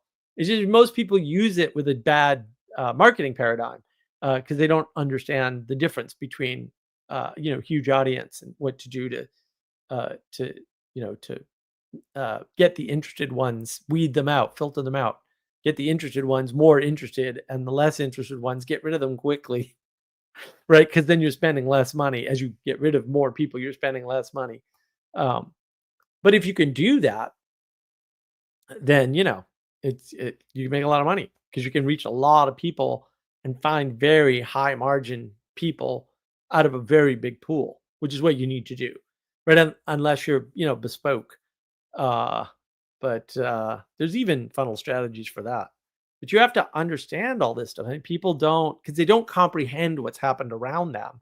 They don't notice the change, right? And so this guy's been using the old newspaper model, and I'm like, bro, the internet's not a newspaper. Google's not a newspaper. It doesn't work that way. It's not local. You have to change your whole entire advertising strategy because your advertising mechanism has changed. That's not medium is the message, by the way. Or maybe that's what McLuhan was pointing to, and whatever. That's a banal and uninteresting point. But it's important to know what has changed and how. And the only way you can know that is through contrast and having had comprehension. Like if you don't have comprehension of the new thing and the old thing, you can't tell it's changed. And most people have no comprehension at all, and that's okay. If they just follow the formula, they'll be fine. That's why sales funnels as formulas work fine. You just follow the formula, everything works. And that is true. I've seen people use sales funnels who are stupid, and they make more sales. But that's because it's been placed in a procedure. And then, of course, the procedure is the thing that tyrannizes everybody else. Oh, man, I get the same 5 ads. Those are proceduralized sales funnels. Not in all cases, but in almost all cases. Right. So the tyranny of procedures and propositions is upon us, not just the propositional tyranny. Let's see how many months it takes for people to start talking about that. Uh, Also, noticed a little bit of that going on in the Peugeot for Vicky conversation. I don't look, if you're going to take up something that like somebody else came up with, that's fine. But if you don't do it well, you're just going to look stupid and piss the other person off at the same time. Oh my goodness. And that's the problem. I mean, it's interesting, right? So right now we're stuck in this world where you've got debates and you've got conversations. And conversations are for the winsome folks, right? For the kindness and the hippie Jesus guys. And debates are for the people that want to win. And a debate is not for winning. And so it's like, and it's not that you don't quote win a debate, but the purpose of the debate again is to measure the rhetorical skills. And the way they determine if you've won is if your rhetorical skills are sufficient to move somebody in a direction. Also, if you actually look at formal debates, there isn't a right answer in a debate. Of course, there shouldn't be, because they're there to measure rhetorical skills and not give you answers, much like science, not there to give you answers. Science does not give you answers. That is not the purpose of it. It is not a device for finding, telling, or conveying truth. It never was. It never will be. It never will have been. If that's what you're seeking, you're a moron. How's that? Being doesn't have answers. It doesn't have certitude. It is the act of existing as a creature with agency within a creation. It's that simple. Sally Joe. Complexity collapse in the literacy in verbal communication, because recording it is publishing it. Yeah, well, there's a lot of collapse. I mean, everything's flat now. Everything's flattened to propositions and procedures. And look, I mean, my specialty was automation, right? Like computer automation. I'm really good at it too. But you have to be good at developing procedures, which I'm also really good at. And I made a lot of money doing it. But those days are over. Like computer industry has completely collapsed. So no word of a lie, my buddy messages the group messenger, and he says, we're actually having an argument with a junior engineer about removing the timestamps from the log files because he thinks it's a good idea. And it's like, what? How could you get somebody in the computer industry in any capacity who believes removing timestamps from log files is a good idea? Man, we have lowered the standards for giving people like accreditation in computers to such a degree that they can do nothing but destroy the automated systems. And like I said, we had like a 4-hour internet outage yesterday, and who knows what caused that? Maybe we'll never know. It might be indeterminable or something. I don't know. But yeah, I can see why, if you've got engineers who are having arguments with senior engineers, like the hubris. No, you senior engineers have been doing it wrong the whole time. My 3 whole years of experience has caused me to deduce that you don't need timestamps on log files. Like, what are you going to do with the log file without timestamps, you idiot? Like, seriously. Like, and I'm supposed to work in an industry like that. These people ask me technical questions. They don't even have the right answer to the technical question. I can't deal with that. I can't even deal with that. I'd go nuts. Oh, the number of people. I got into an argument on a Bitcoin forum, and I'm just like, bro, the number of transactions per second that MasterCard alone, just MasterCard does, dwarfs the Bitcoin network's entire capacity by 2 or 3, I think it's 3 orders of magnitude. And he was like, no, it doesn't. And I'm like, how am I supposed to talk to you? I don't understand. Go look it up. It's online, right? People can't even look things up. You have the sum total of human knowledge in your hand and you don't even use it. And you wonder, like, what's wrong with the world? People are so incompetent, they can't even type in their phone, how many transactions per minute does MasterCard do? And how many transactions per minute does Bitcoin do? And figure out that those numbers aren't the same and they aren't close. Can't even do that.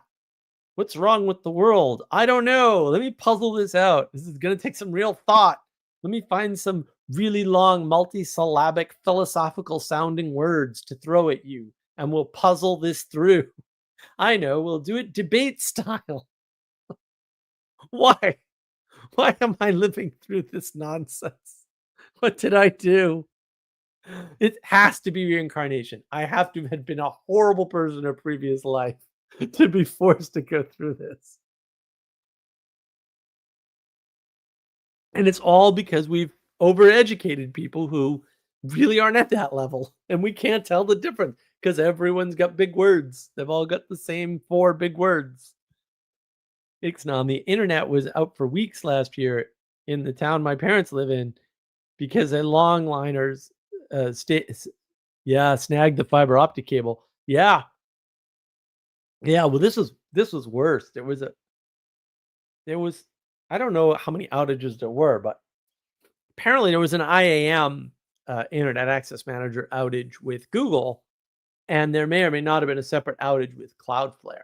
Now, Cloudflare runs a lot of the DNS entries for the internet now, and Google IAM is the thing that logs you in under your Google account to other services, and so.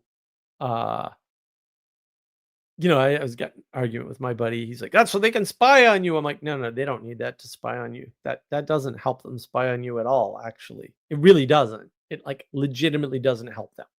It's just a free service that they offer to other businesses to make other businesses flourish. Like actually. So like no, because they can't spy on you with that. They just put cookies on your browser and that's how they spy. It's not that hard. I'm sorry. It's it's a good trade. Like you should give them your data because your data is worth like 2 cents. And the reason why it's worth more to them is because they have lots of it. That's it. That's the only reason. You could tell them like, I want to get paid every time you get paid. You'd make no money. You'd be embarrassed. Like they couldn't send you a check but once every 5 years. Like because the cost of the check would be more than the money they were sending you. But when you have 2 billion accounts or a half a billion accounts, well, then it's worth it, right? And actually they aggregate it and they massage the data and they sell it in pools.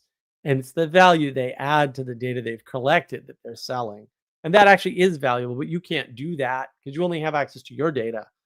And people that just don't understand it's an asymmetrical relationship because nobody understands asymmetrical relationships because we're living in this stupid freaking equality doctrine world where everybody thinks, well, if Google does it, I can do it. And it's like, no, not true. Not true. And actually, the Brave browser for quite a few years now has been giving you BAT, which is a token for your advertised watching time.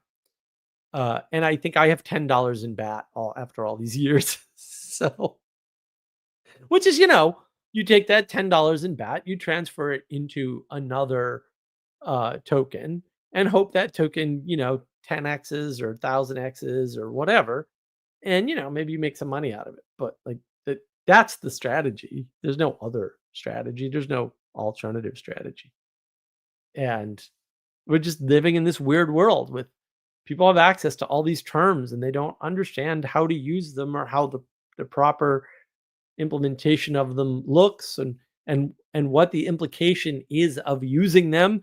And then they say things like social justice. And I just don't Like, there's no such thing as social justice, guys. Like, that's a nonsensical use of terminology in the language. Society doesn't exist without justice, and justice doesn't make any sense out of a specific society. Like, the justice here and the justice in the Middle East are implemented differently, but they're both justice. Don't believe me? Read Plato's Republic. No, don't. Read it with the book club on the Texas Wisdom Community YouTube channel with all of us. If you must read that book at all, do not read it alone. You will not understand it. I guarantee you that. Best decision I ever made in my life. Don't read Plato's Republic alone, and don't read it when you're young, because every day since, anger, nothing but blind rage and anger. People just, man, and then they just tell people to read the classics, and I'm like, oh no, please no, don't read the classics. You're an idiot. You'll just get dumber, and then you'll like use Canterbury Tales to justify your stupid position. Don't believe me? Read Karl Marx. He did.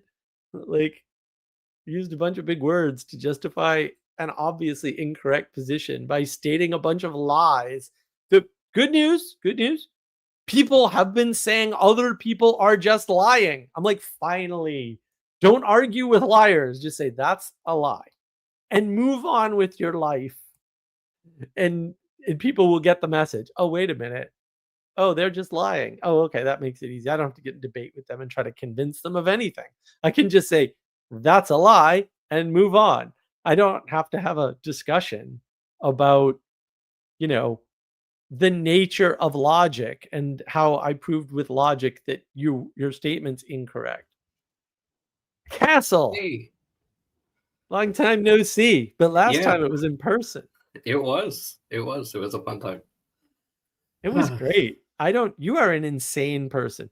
Castle, like when we were in Pennsylvania, like aside from the fact that I don't think he owns like a horse and a royal carriage, it might as well have been.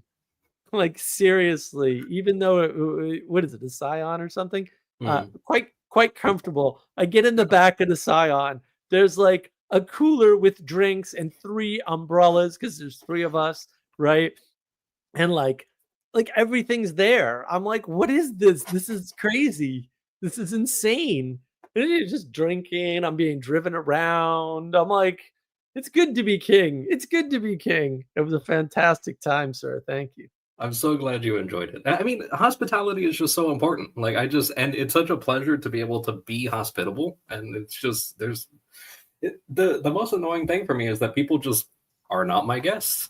And like, people just don't take advantage of some of the stuff. But yeah, it was a really fun time. I had a wonderful time as well. And we'll have to do it again one of these days. Ixanon thinks you own a Cylon. No, a Scion. It's a type of car. It's not some sci-fi nightmare from hell that's trying to kill you because scientists don't know what consciousness is. Yeah. Also, I forgot to point this out. So I've been rewatching Babylon 5. And J. Michael Straczynski, who created Babylon 5, I was there back in the day. He was the guy who started the trend of being online and using fan feedback and stuff. But he was on the early internet before the web. Or in the early days of the web. He's on like Usenet news groups and stuff. Very different world, very different filter, right? You flood the people with, you flood the internet with people. It's no longer a good filter. You try to make a movie, you get snakes on a plane, right? Or you try to make a TV show, you get lost. Oh God, what a catastrophe. These are sort of post Straczynski attempts at following his model after the flood. He also wrote a bunch of He-Man and She-Ra and what is the other one? Jason the something, I forget. But he wrote a bunch of those cartoons. But if you watch Babylon 5, it's very, very almost theological, but mostly quote philosophical, if you like that term. It's so funny too, because he's an avowed atheist. So it's just fun. But he grew up Catholic, and you can totally tell. It's hysterical. I was thinking about that with Tom Cruise recently with like the Mission Impossible movies. Like if you rewatch those movies with the frame in mind that he was going to seminary, like discerning priesthood at a time, and then you see all the Mission Impossible movies, and it's just like, yeah, like you can see it. Point me at a scene out of one of them that would indicate this, because I There's a ton of stuff that's like, because generally, I mean, like most movie media has just been becoming like more and more satanic for the last few decades, like overtly. But right.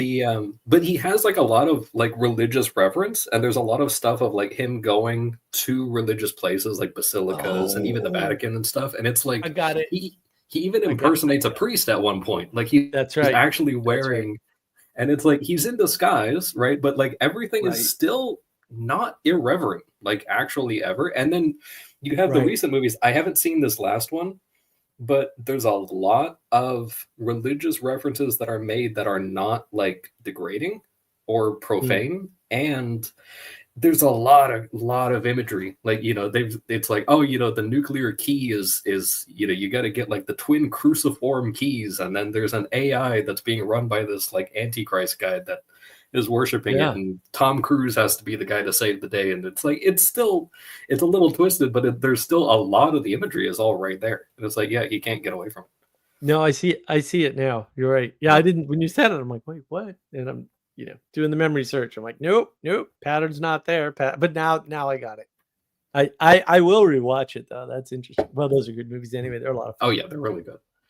Yeah. Yeah. So the Babylon 5 episode we watched, I think is 3 or 4. I think it's episode 3 of season 3. We're in the very beginning of season 3.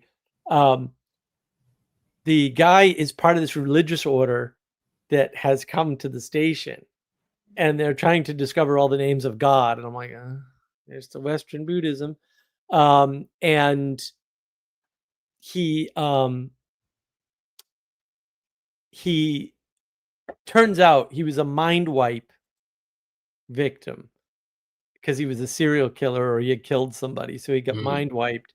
But his big question was, I mean, they're like, they're talking like this in the show, right? Like, my only question was, Jesus in the Garden of Gethsemane, he didn't have to stay. He could have delayed for a couple of days. And I always wondered if I would have the strength to do that. That's the theme of the episode. So in the end, he is in fact put up on a cross and dies there.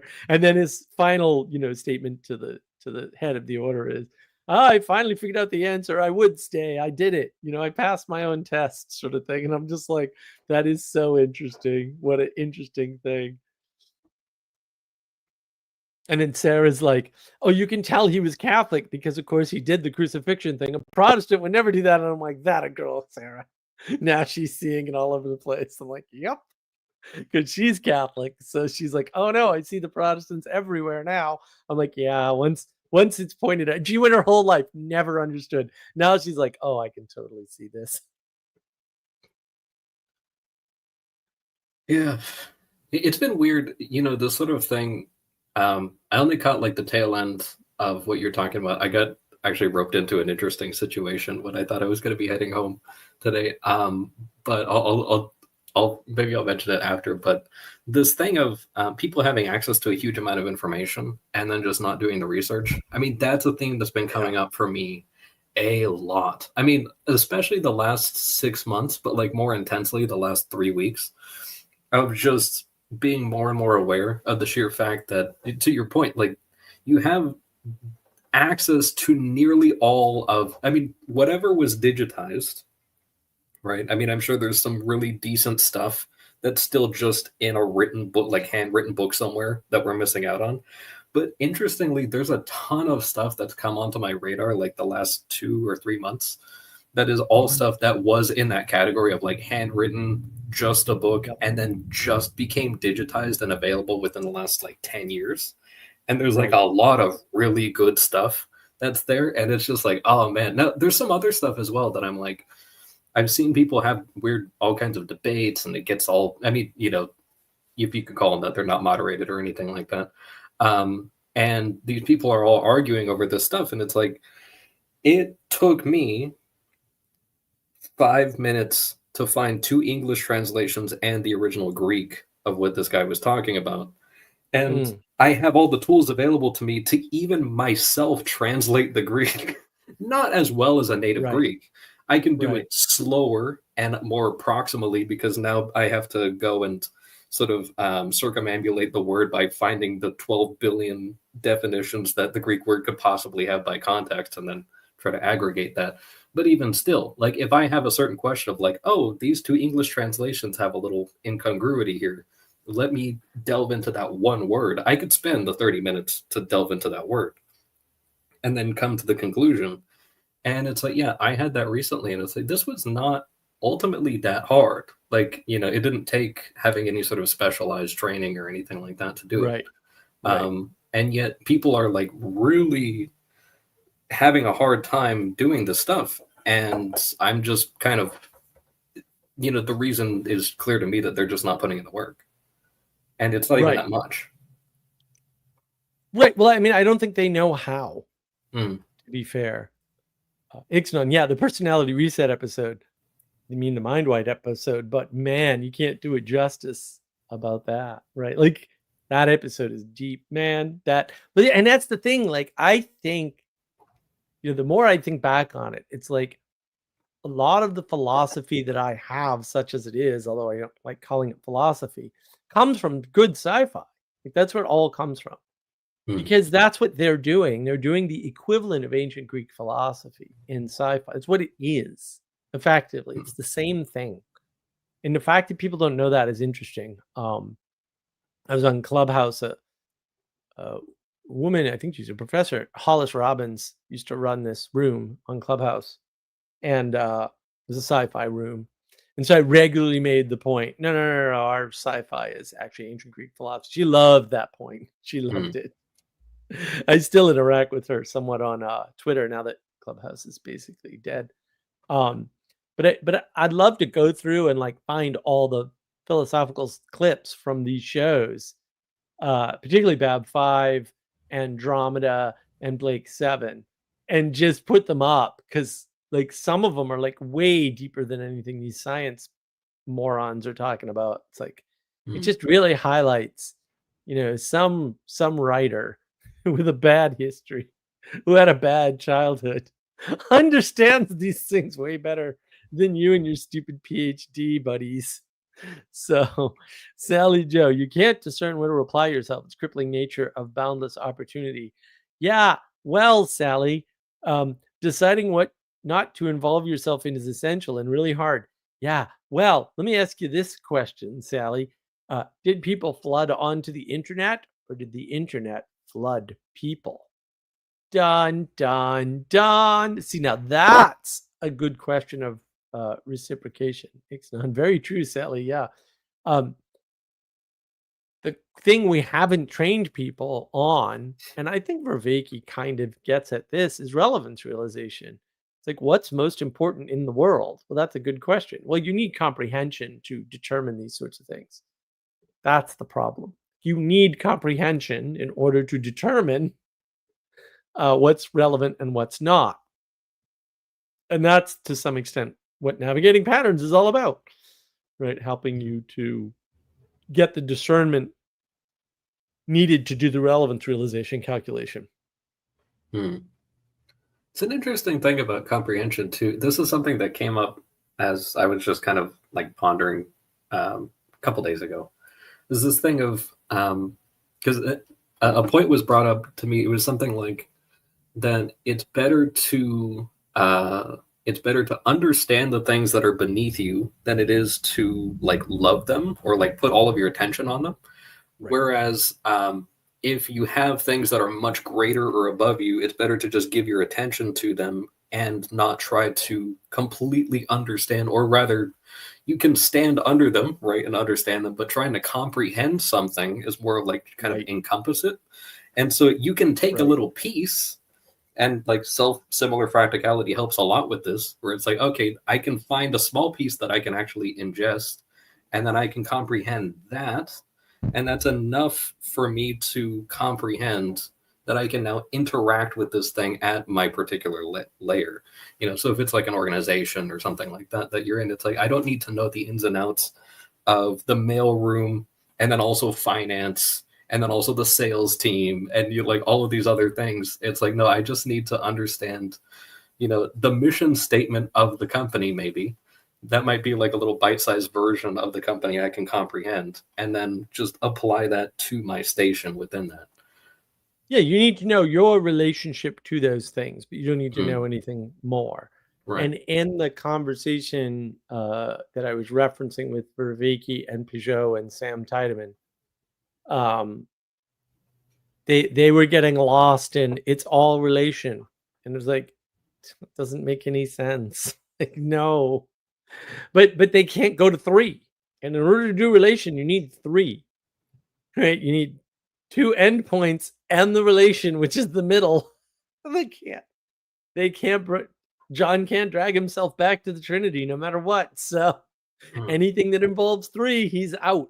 Nope, I'm out.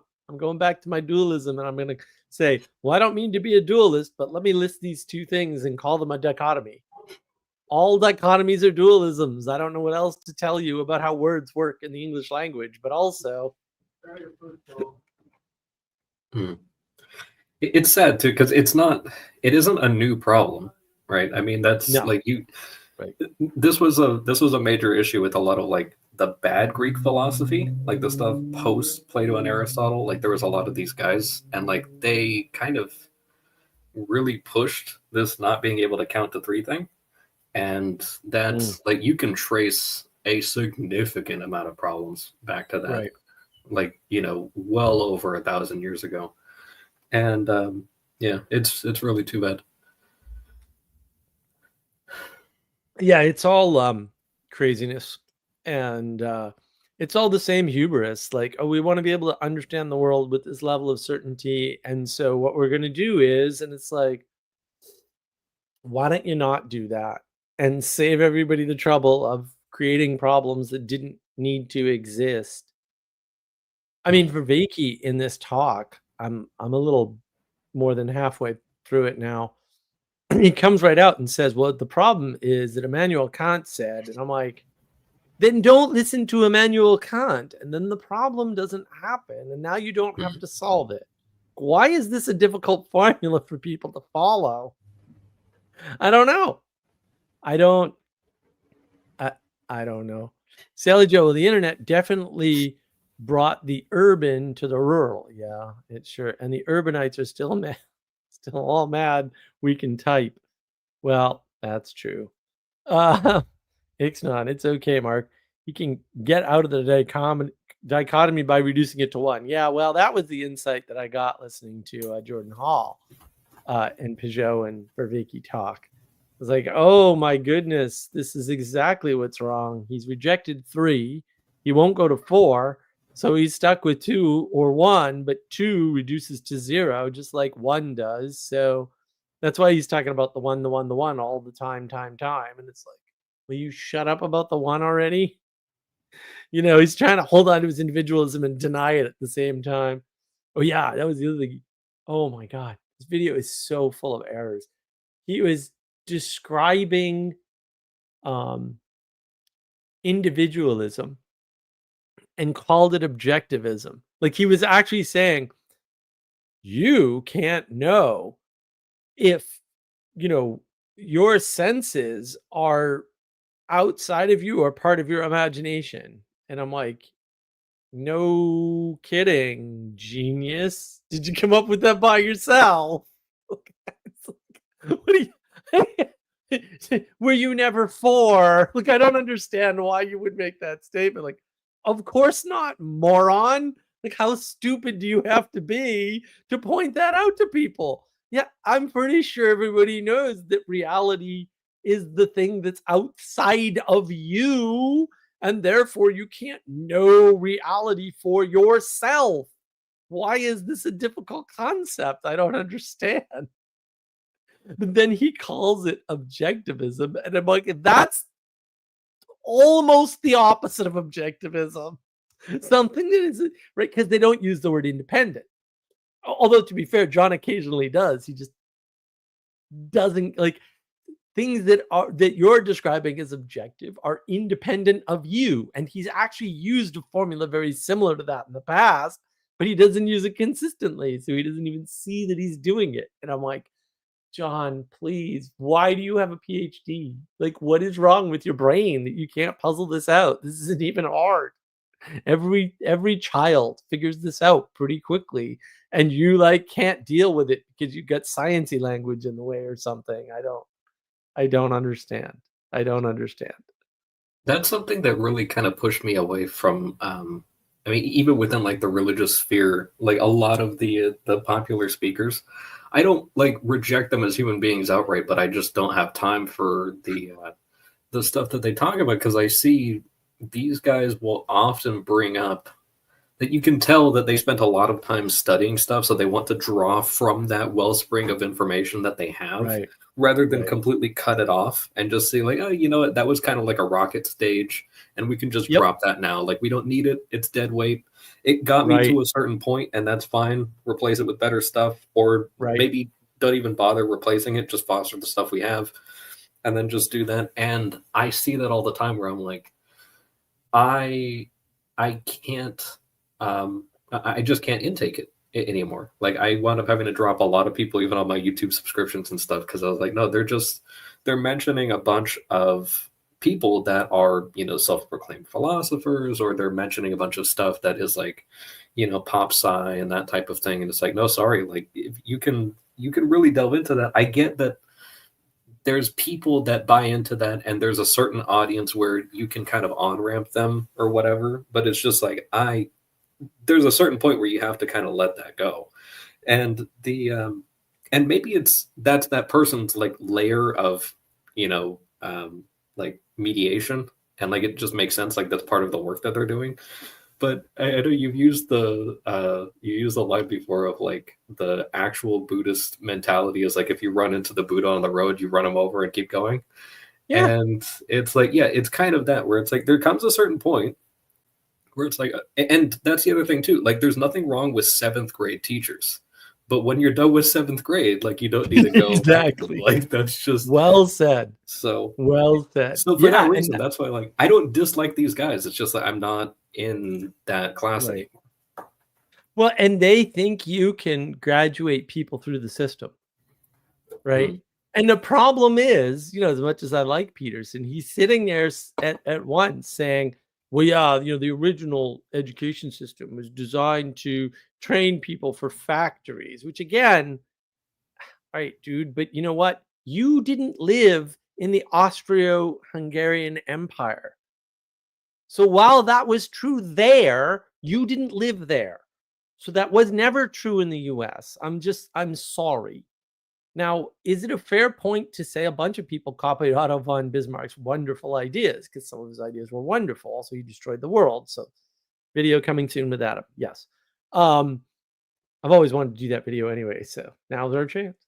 Hopefully, we'll get it done before he gets married. Although, at the rate we go, probably not. So, we might have to do it in Ireland. We'll see. That would be fun.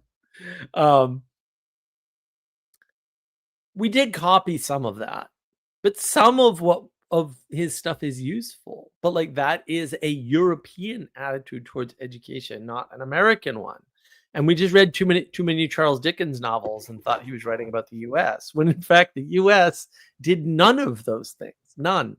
Zero. And it's not that those things don't happen, right? But the degree to which they happened in England in particular, or in France in particular, right, is off the charts compared to the bad stuff that happened here.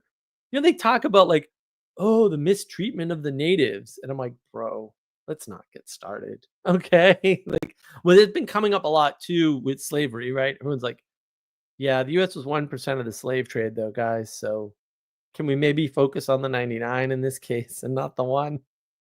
I don't know. I'm just throwing that out there, right?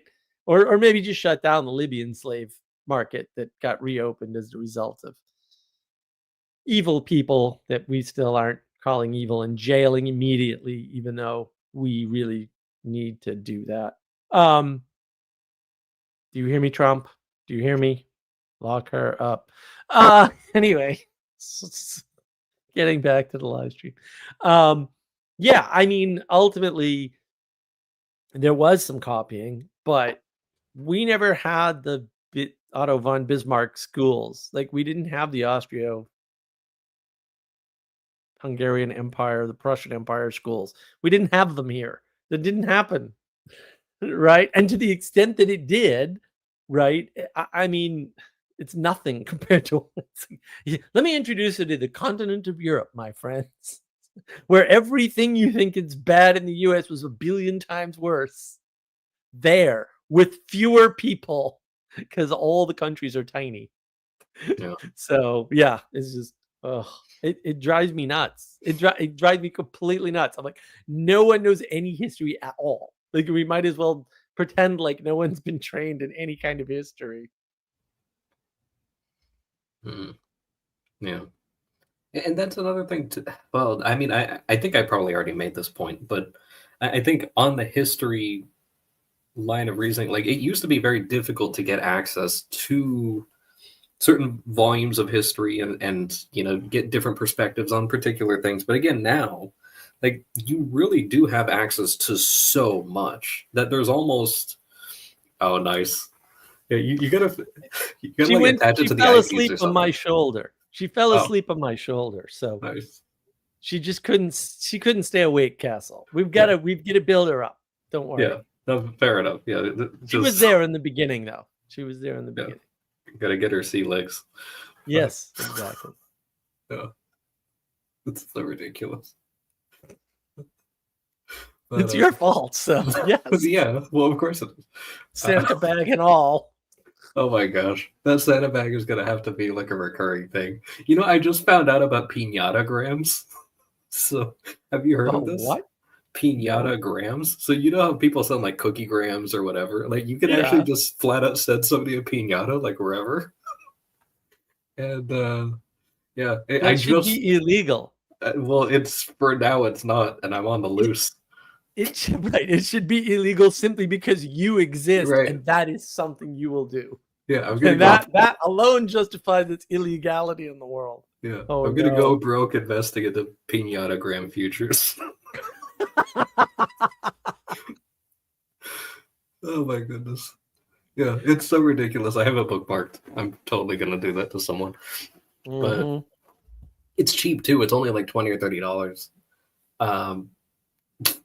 I'll have to send you like a parrot piñata. Parrot yada. Yeah, the piñata. And but yeah, this whole thing with the history stuff.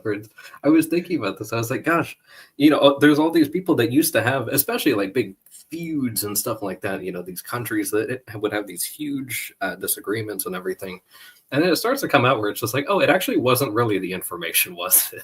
Like, it comes down to now the information is available, and maybe a lot of people still don't know, but there's certain things that people were griping about or whatever. And it's like, no, you can actually get all that information, and it's not what people were complaining about.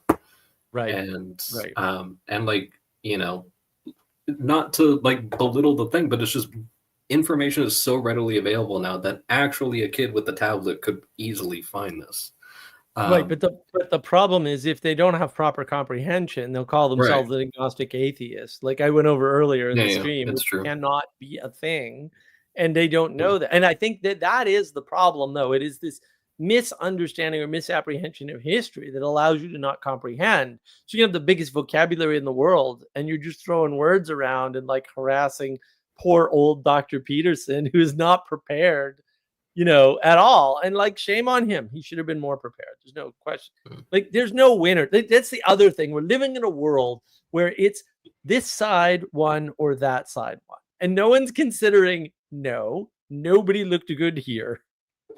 No, they're never considering that, because it's a debate and everybody's stuck in a binary and a dichotomy, like John Vervaeke. The only way out of the dichotomy, it's like, John, you're the one that makes a dichotomy. A dichotomy, by definition, is something done by the framer. It's not a feature of the world. There's nothing in creation that is a dichotomy. There are no dichotomies outside of your perception. That's it. Sorry. There are no paradoxes and there are no contradictions in reality. Just I'm sorry. I don't know what else to tell you. It's like, I have videos on all of this, by the way. Oh, it's so frustrating. I don't know. But history, I think because you don't study history well enough, watch the history playlist on navigating patterns. It's excellent. But I think because people don't follow history correctly and closely, and to be fair, most of the way they're teaching history is stupid and wrong. They don't know how to comprehend now.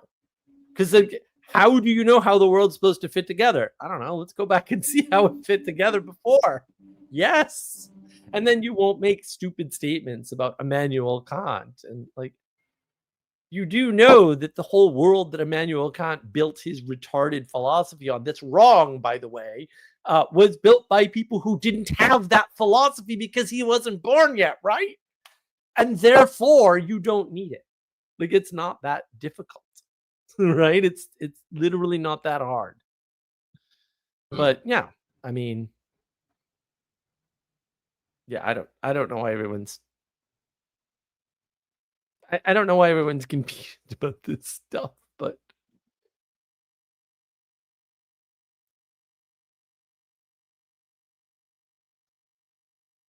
Sally Joe, people wanting to draw from just what they learned in books, lectures, and papers, but not from going outside. Sus. Exactly. They don't want to point to examples outside. They make up the axial age revolution or whatever to justify their stupid idea. Can we send a Hermes pin to Yada? A Hermes pinata. I love it. I think they only come in like horse or llama shapes and not trash bins, but they have a this is for Sally. This is straight from the source. Nice. We got to get one. It's Yeah. a unicorn. I love it. Just fill it with tiny notes that say, "Stop contacting me." I'm going to go to the Oracle of Delphi, and I'm going to send out a note from Hermes to John. How's that? It's going to be glorious. Find out if you're Greek or Roman brained. That's actually, we could do that. We could come up with an AI that would be fun. Ixnon, but we want to live it in a different world from the one in history. Right. Well, there's the end of history and all this other nonsense.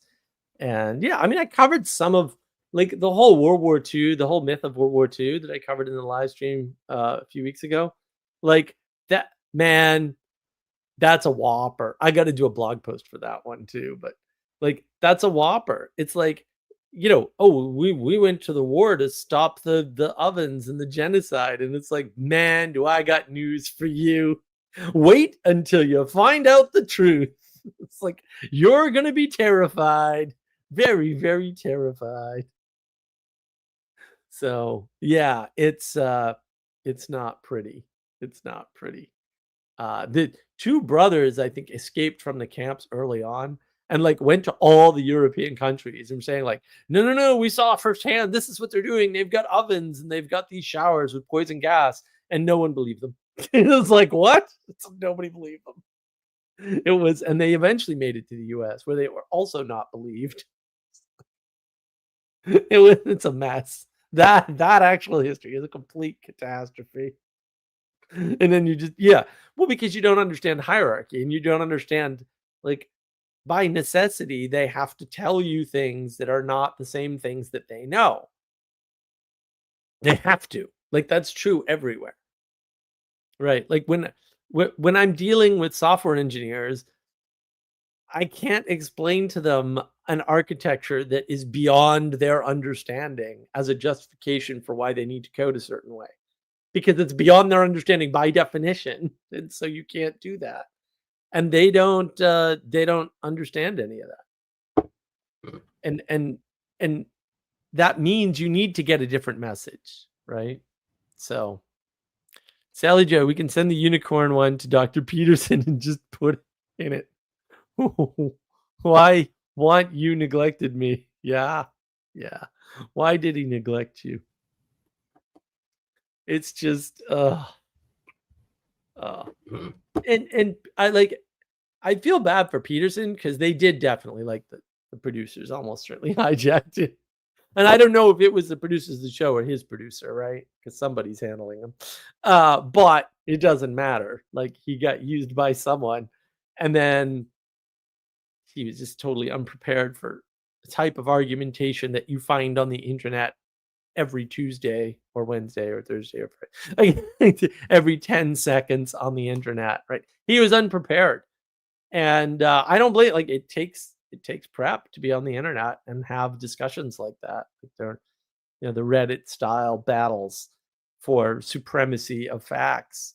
Um, you know, and then you got Destiny, and it's like, man, all the guy does is just say things that aren't true. and then uses a bunch of logical fallacies and no one calls him out. Boring. Like, I would waste that guy in a debate or a conversation or any kind of interaction. I'd just waste him. He'd be done so fast. He'd probably whine and cry and go do some drugs right afterwards. Why are they always like sexually deviant drug addicts, Castle? Every single time. I'm getting suspicious. I mean, there's the whole slippery slope thing. But Yeah, there's the whole correspondence thing. Hmm. Sally Joe. Well, I mean, we have a huge amount of people just not believing where justice is right now. Well, it's beyond them. Yeah, I mean, it's not even that. It's the concept of consequence. Right? Nobody wants to mete out consequence for anything at all, and people are just literally getting away with murder. I'm like, why are we letting people get away with actual murder instead of punishing someone? Like, we're not punishing anybody. Like, there's no downside.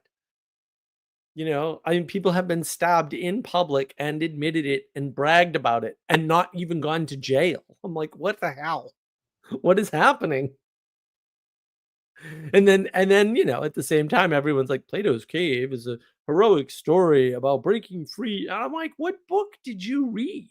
Like, that's not at all what Plato is saying, but it is the complete opposite of it. So thanks, I guess. What's happening? We're an upside down world, and nobody's pushing back. I mean, my thing was Peugeot is not pushing back on Vervicki at all.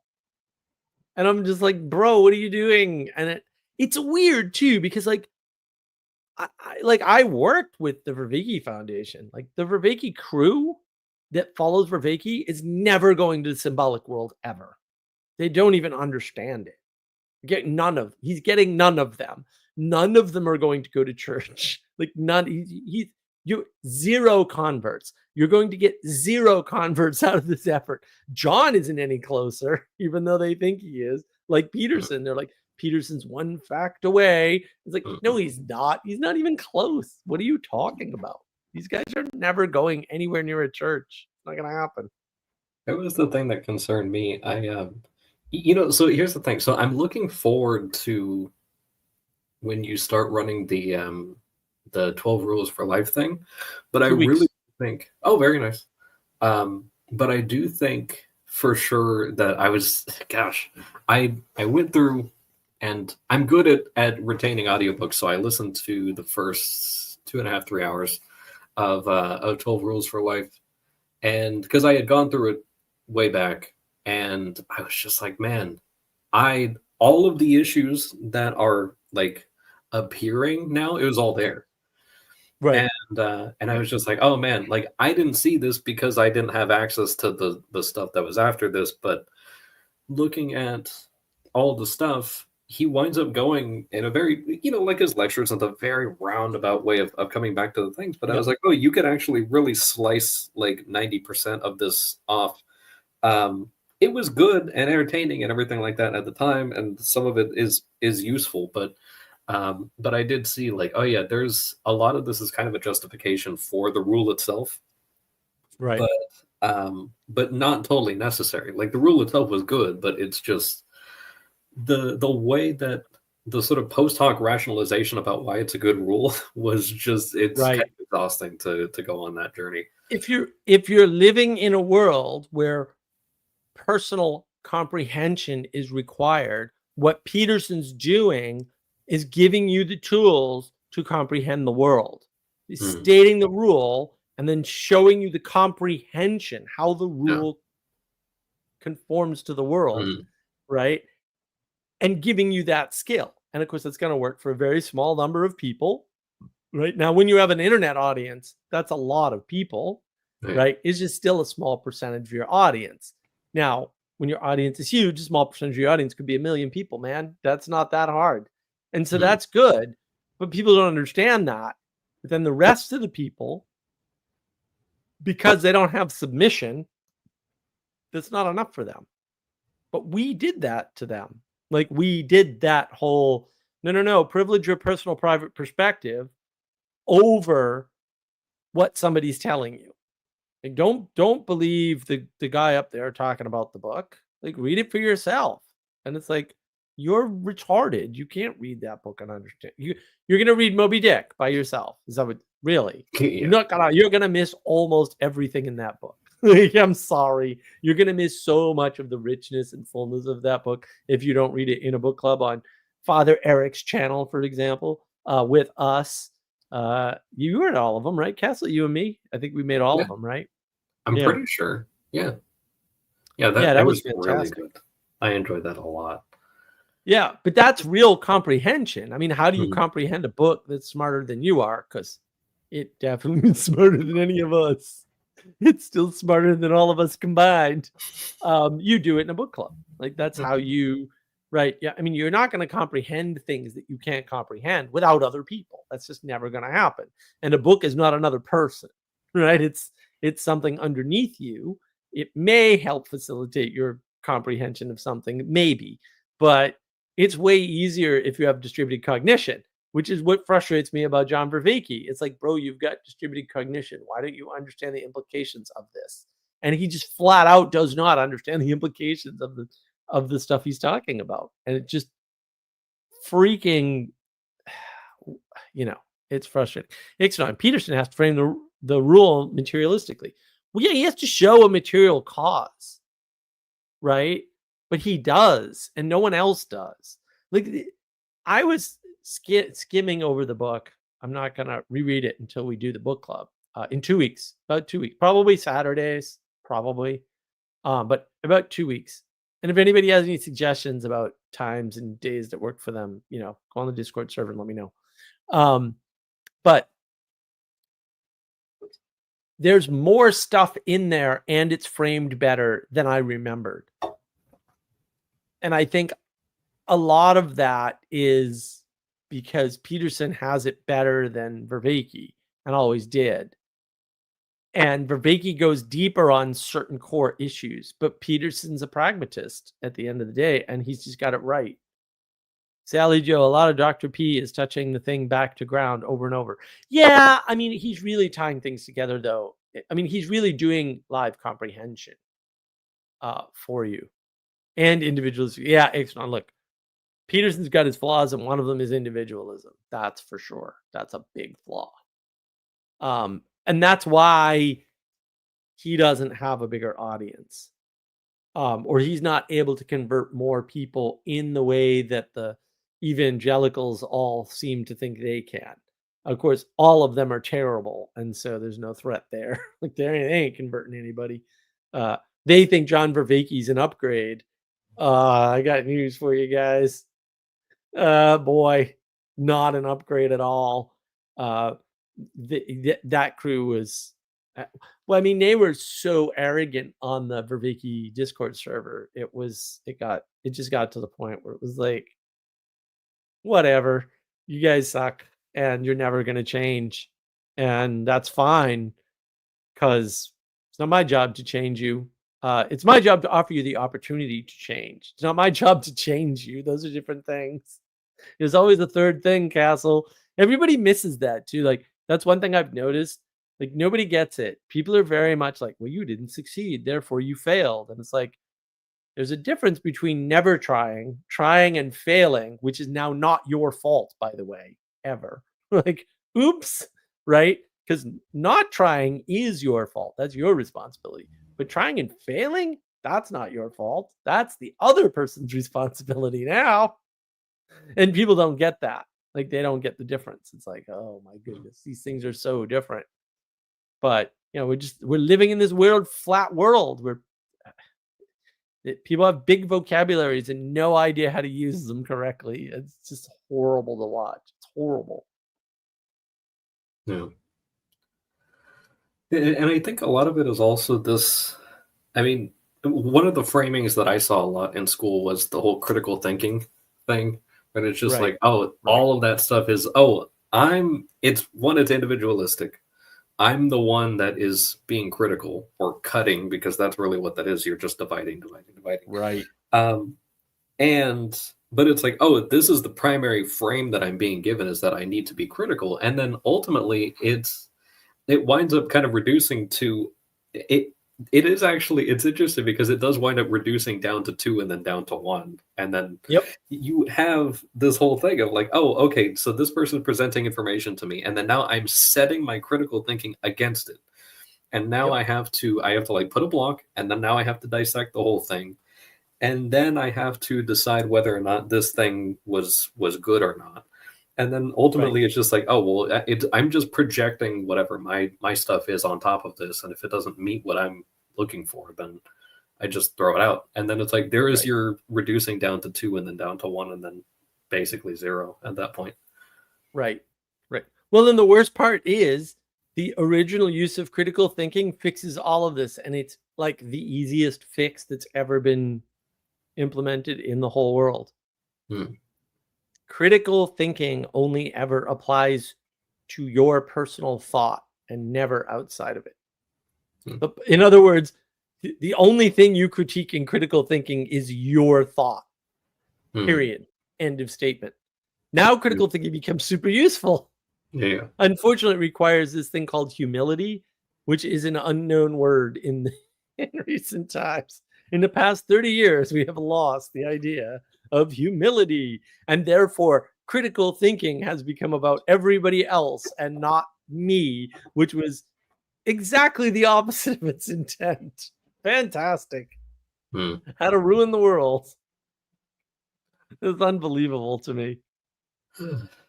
Yeah, this complete unwillingness to be able to just kind of sit with yourself and process anything is really, really difficult. I mean, there's a lot of this, just kind of thinking back on like, you know, I never really had, especially in schooling, like there was never any sort of thing on like, oh, you know, like Mathieu's like rumination type of thing, where it's just like, oh, there was none of that. Like that was completely non-existent. And but it's amazing just how useful that very simple tool is, of just like, oh yeah, just think about it in the shower while you're washing clothes, or while you're while you're washing dishes or folding towels or whatever. But you're not supposed to do any of that. You're supposed to have robots do that. Oh yeah, of course. So that you can do the important stuff. That's the slavery. Telling you you're not supposed to do that kind of work increases your anxiety and destroys your ability to think critically about your own thoughts and even have your own thoughts. That's what's taking away your ability to think, is that downtime of doing the dishes, washing your clothes slowly by hand, right? That's what destroys it. That's the interesting thing. Hold on, let me get a comment here. I don't know what bang fade. I don't know what that bang fade. Critical thinking is a skill. You cannot apply it to other people. Well, I mean, lit crit people apply it only to books, for example. Humility and manners. That's not how you spell manners, Sally. It's good for Sally. The idea is to get more people to be critical thinkers so that we develop ideas. Okay, critical thinking does not develop ideas. That is not the purpose of it. If somebody told you that, they lied to you, and you should probably go back and beat them mercilessly and without end. No, critical thinking is to engender humility, because you're stupid and you need to stop trying to believe that your thoughts are any good at all. That's actually the original purpose of critical thinking, right? It's not to be able to generate ideas. You don't even need to. All of the good ideas were generated thousands of years ago at this point, and we really don't need new ideas. I'm sorry, but like we absolutely do not. We need fewer ideas. We need more people doing things in the world and less people thinking about things. Ixnat, sitting and processing sounds like it would take this thing called patience. What's patience? I don't have time for this. He's not making any sense at all. That. Moving on. Exactly. Well, and how do you foster and develop patience and decrease your anxiety? You give your body something to do, right? It's called my Zen sweeping technique.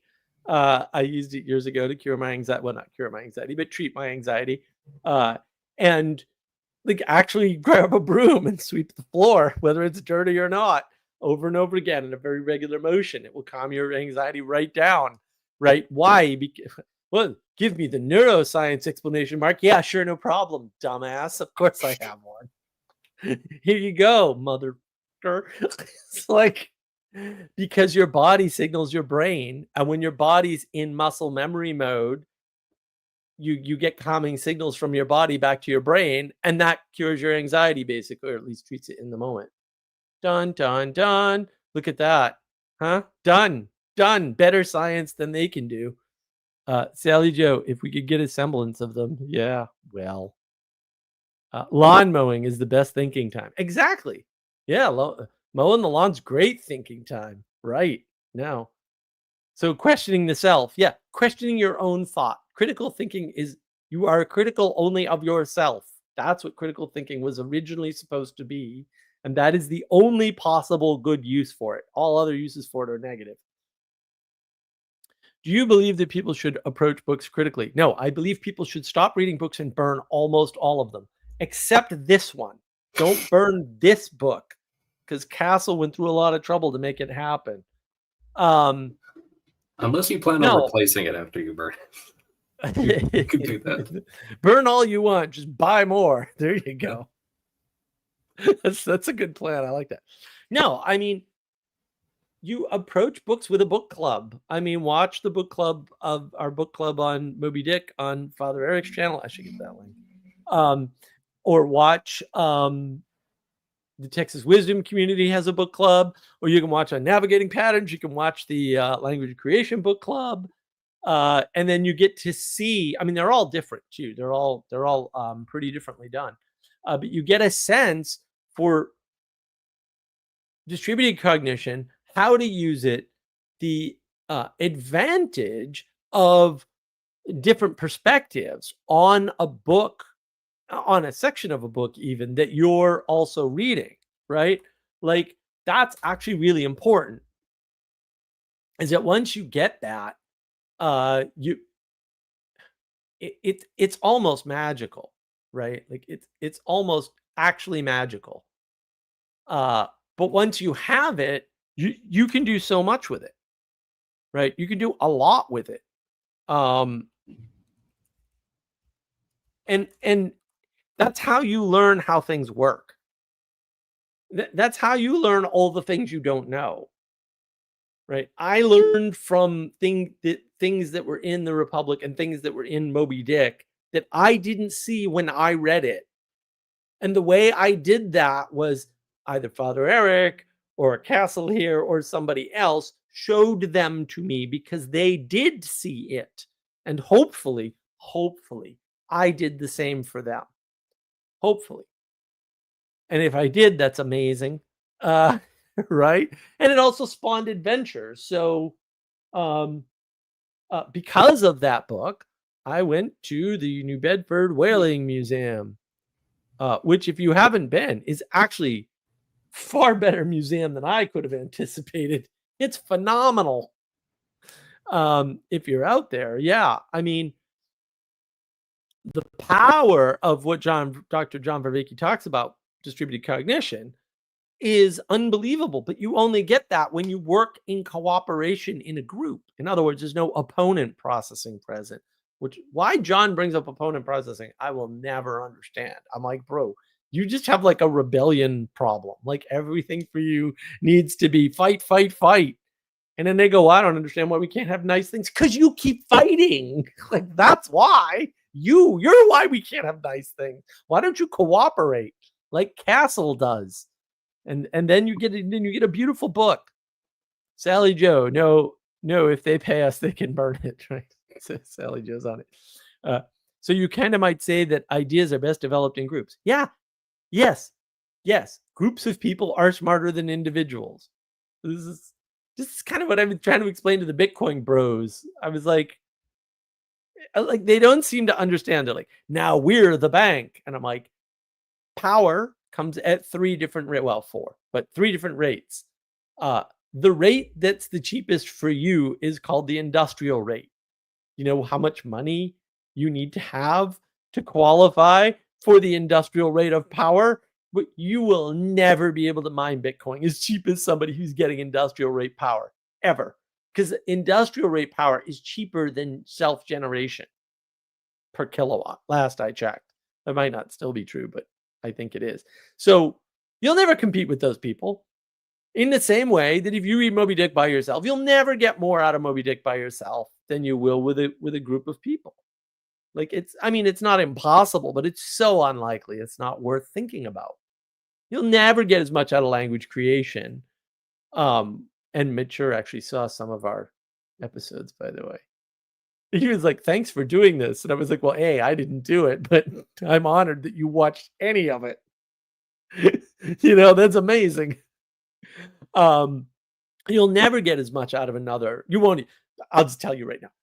No other book club is as good as that one. I've been to a bunch of them, and most of the people that read language creation are morons, and they miss all the stuff or all the good stuff.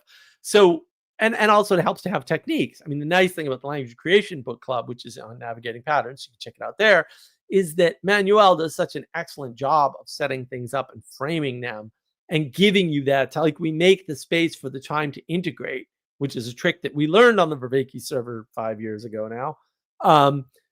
That it's a unique experience in and of itself. I mean, way past Moby Dick in some sense, right? There are different mechanisms at play there. But the Republic is a very similar situation where we had a format and a structure, and that format and structure is different from language creation, different from Moby Dick, but it also facilitates the same sort of group thinking or distributed cognition that allows you to understand a complicated text that's written by somebody more brilliant than you are. But that's how you process it. Sally Joe, group sense making is better because it's faster to understand, more close to reality with that. Yeah, well, it's also a bigger brain. Even just a sounding board, your experience to one trusted soul is still more relevant than reading from an expert alone. Exactly, Sally. Very well said. Do you think ideas would develop more deeply in a group of critical thinkers? No, I do not. And I don't develop ideas. Just do what you're told. Like, seriously, everything gets better. Like, then you don't have to do the hard work. You can just be like, yeah, okay. I mean, so there's an Orthodox of America church that I go to occasionally, and I was there once, and Father Ignatius, I forget, he loves me. I don't know why. He absolutely loves me. So he goes, "Oh, Mark, it's good to see you." Because I go like very occasionally. I actually probably haven't been in like a year at this point, but I got to go over there and say hi to my peeps. He said, "Oh yeah, that's in C.S. Lewis, the Abolition of Man." And I said, "Oh, really? I haven't read The Abolition of Man." He said, "You haven't read The Abolition of Man? You drop all your projects, and go get that book and read it right now." And then he said, "No, I'm kidding." I went home and ordered the book, dropped all my projects, and I read it the minute I arrived. Period. End of statement. Right? Why? Because it's Father Ignatius. It's not dude down the street named Ignatius. Right? When Father Eric tells me something, he's a Catholic priest, I just take these things really seriously, because you should. Why do I want to think about which books to read? Do you know how much research you have to do on Amazon? Like, let's suppose you wanted to find a book on like the Memory Palace and the best book on Memory Palace. And, even if you use the freaking AI, maybe you should, because it's not terrible. It's at some of the things like that, although it's not good with language. Don't use it for language tasks. Use it for automated tasks. It's good for sorting and categorizing language, but it's not good for actually understanding language. But like how much work you'd have to do, right? I wouldn't bother with that. I'd call somebody who probably knows better than me and just ask them to answer me in 2 seconds. Right? Not everything is a research project for your personal enjoyment, right?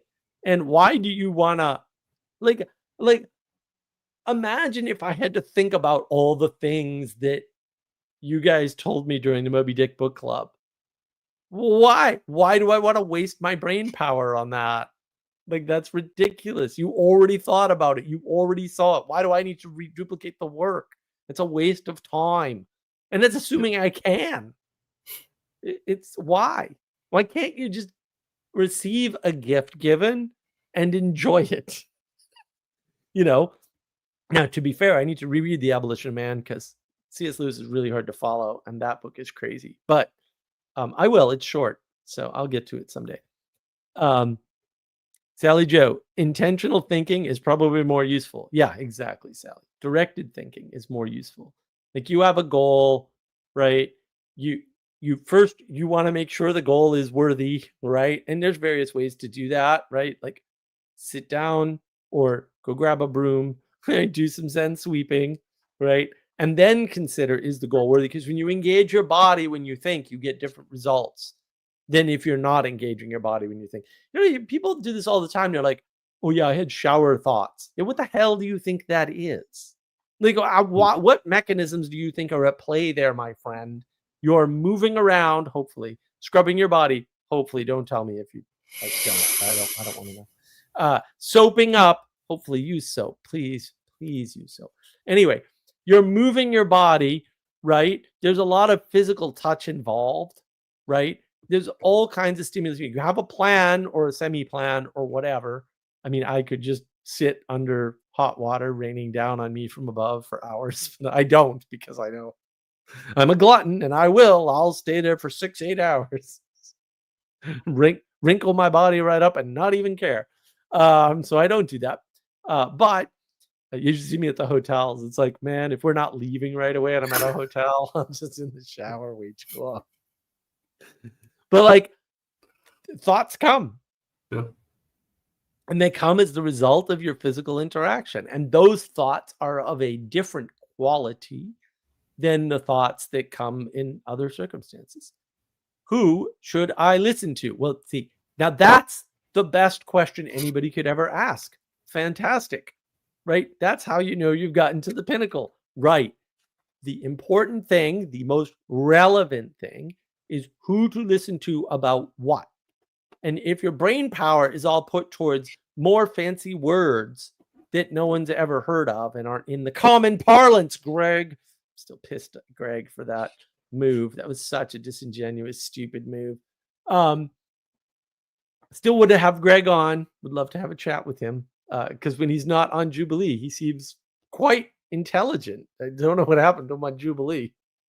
Might be a format. I don't know. It corrupts people. It could. When you're not busying your mind, flooding your brain with vocabulary and literacy, but instead you're focusing all that brain power on comprehension. What is good? Who is good to listen to about what? Right? Because I'm not going to get computer advice from Castle. Like, that's not going to happen. Right. Yeah, don't bother with that. He may give me computer advice, but I ain't going to listen to it. Sorry. You shouldn't. Right. But if I wanted to know something about Fusion 360, I'd be like, hey, Castle. Right? Because that's something he knows that I definitely don't know. Right? So fair enough. I'm not going to say like, Castle, I've got this programming project. Can you give me some advice? That's not going to happen. Not. So you kind of have to know. And a lot of who should I listen to is intuition. And your intuition is not flawless. I understand that. You know what else isn't flawless? Your logic, reason, and rationality. Get over it. Like it's almost as if, Castle, you sitting down? It's almost as if you're a flawed creature living in a flawed world or something. Almost as if. And so is everybody else or something. And therefore, even if you find the perfect person, they won't be the perfect person forever in all ways or something. This is all speculation. I haven't sampled all people to find out if this is true. This is how we have to talk now because everyone's retarded. It's terrible. It's terrible.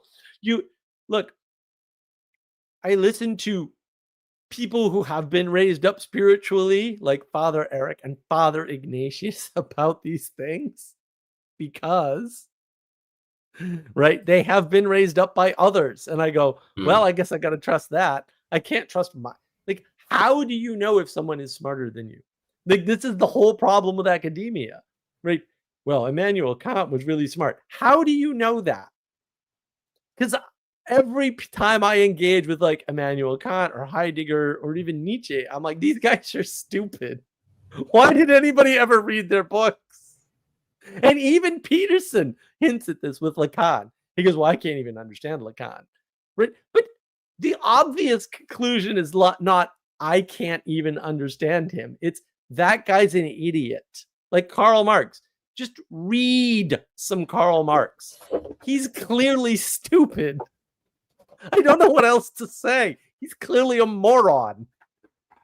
He makes stupid statements. It's not that hard. If you then project, well, I don't really understand his work fully, that's because it doesn't make sense. But instead you say, wow, he must be smarter than me. Karl Marx is not smarter than a 4-year-old. Come on. Get with it. Not with the stuff he's writing about. Clearly. Ask me how I know. I know because if you listen to 4 and 5-year-olds, they will magically quote Karl Marx without realizing it because, of course, they haven't read Das Kapital. They're 4 and 5 years old. Well, how did they come up with it? Well, it must be derivable easily by a 5-year-old. It's that simple. It's that simple. It's not any harder than that. There's no other alternative conclusion or like fantastical reality where people who say the same things as 5-year-olds are actually mega geniuses. No, that is not the case. I'm very sorry to inform you. Right? Heidegger using the term thrownness, which only seems to mean you were born. And you had very little control over the conditions of your birth. Really genius. Thanks for the update. I'll be sure to put that in my reminder book. Like, that already happened to everybody. Why would you need to tell anybody if it's already happened to everybody?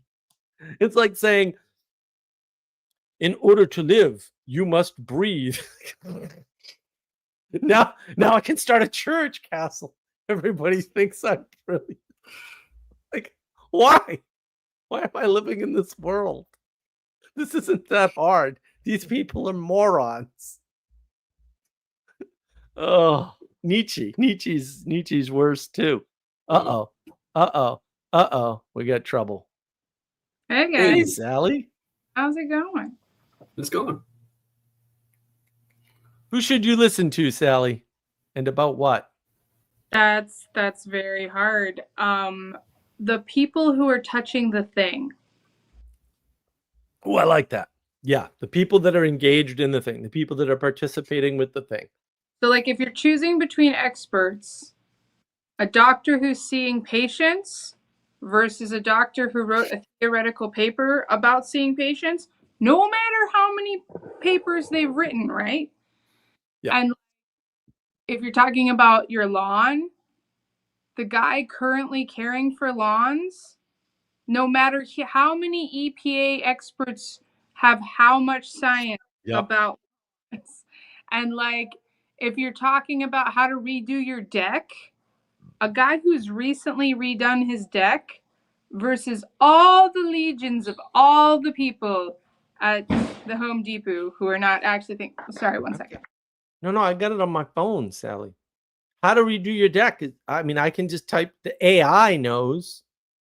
Why would the guy who actually redid their deck last week know more?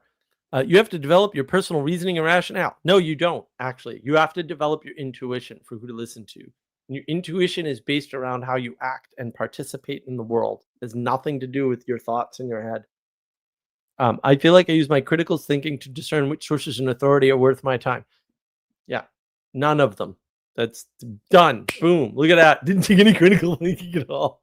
I just eliminated all of them. I don't deal with appeals to authority at all. I say this in my academia video, right? Like, if you tell me you have a PhD in something, my first assumption is that the one thing you know the least about is the thing you have the PhD in. And sadly, it's not right all the time, but it's right way more often than it's wrong. And if I could make bets on it, I'd be a wealthy, wealthy man. Ixnay, Mark is inferior to 3 years. Thanks. Well, that's when you were talking about the literacy thing. Think about that and the issue we have with God-forsaken critical whatever at colleges, which, like, I don't even want to use the word critical thinking because I was shocked because I actually took a good critical thinking class when I was in the service. And most of the critical thinking class was like, you need to kill 3-4 of your idea fairies right out of the gate. There you go. Suckers down and, think outside of your point of origin and, look at the facts in a pragmatic. We had this cool game that you could play about, you could write out, I wish I remembered it. You could write out several results and then you could write out several possible causes. And then you would take different people who had experienced those results and different people who had seen those causes, and you could make a predictability bar. And that's what you were supposed to do in theater if you were stumped as an analyst. And it was really great because then it got you out of this, oh, well, I've seen this, so that. Well, I've seen this, so that. And it made you, and we did some really fun ones at the unit. We would do these zombie ones. And it's like, all right, you've seen 6 zombies and you've done this. And then it would just all end up being based off of which movie the last person watched zombies from. But it worked effectively to train people how to get other people's input. And it's a good place if you're an analyst because the rank structure has to be a little stirred because you still have to tell the general what you think, even if he's like a Braves fan. Like, you have to. So it's hard. It's hard for PFCs and privates especially. But yeah, now I lost track of the other thing I was thinking of. God damn it. Oh, okay. That's all right, Sally. We can read a comment. Ixnay, listen to your grandparents for a start. I like that idea. Yeah, the people with the most experience in general and the most experience at the specific thing, those are always the people you go to for advice. And they're the ones that will point you to the next person you need if they don't have the answer. Like, grandparents are usually great for that. Not universally, not perfectly, but also mostly. And it doesn't have to be your grandparents, but better if it is, right? Well, the internet would constitute the largest group of people and the biggest. No, the internet is dead. There's no people on the internet. It's all entirely dead. Everything. But you can't get advice from the internet because the internet can't give you advice. It can only convey information.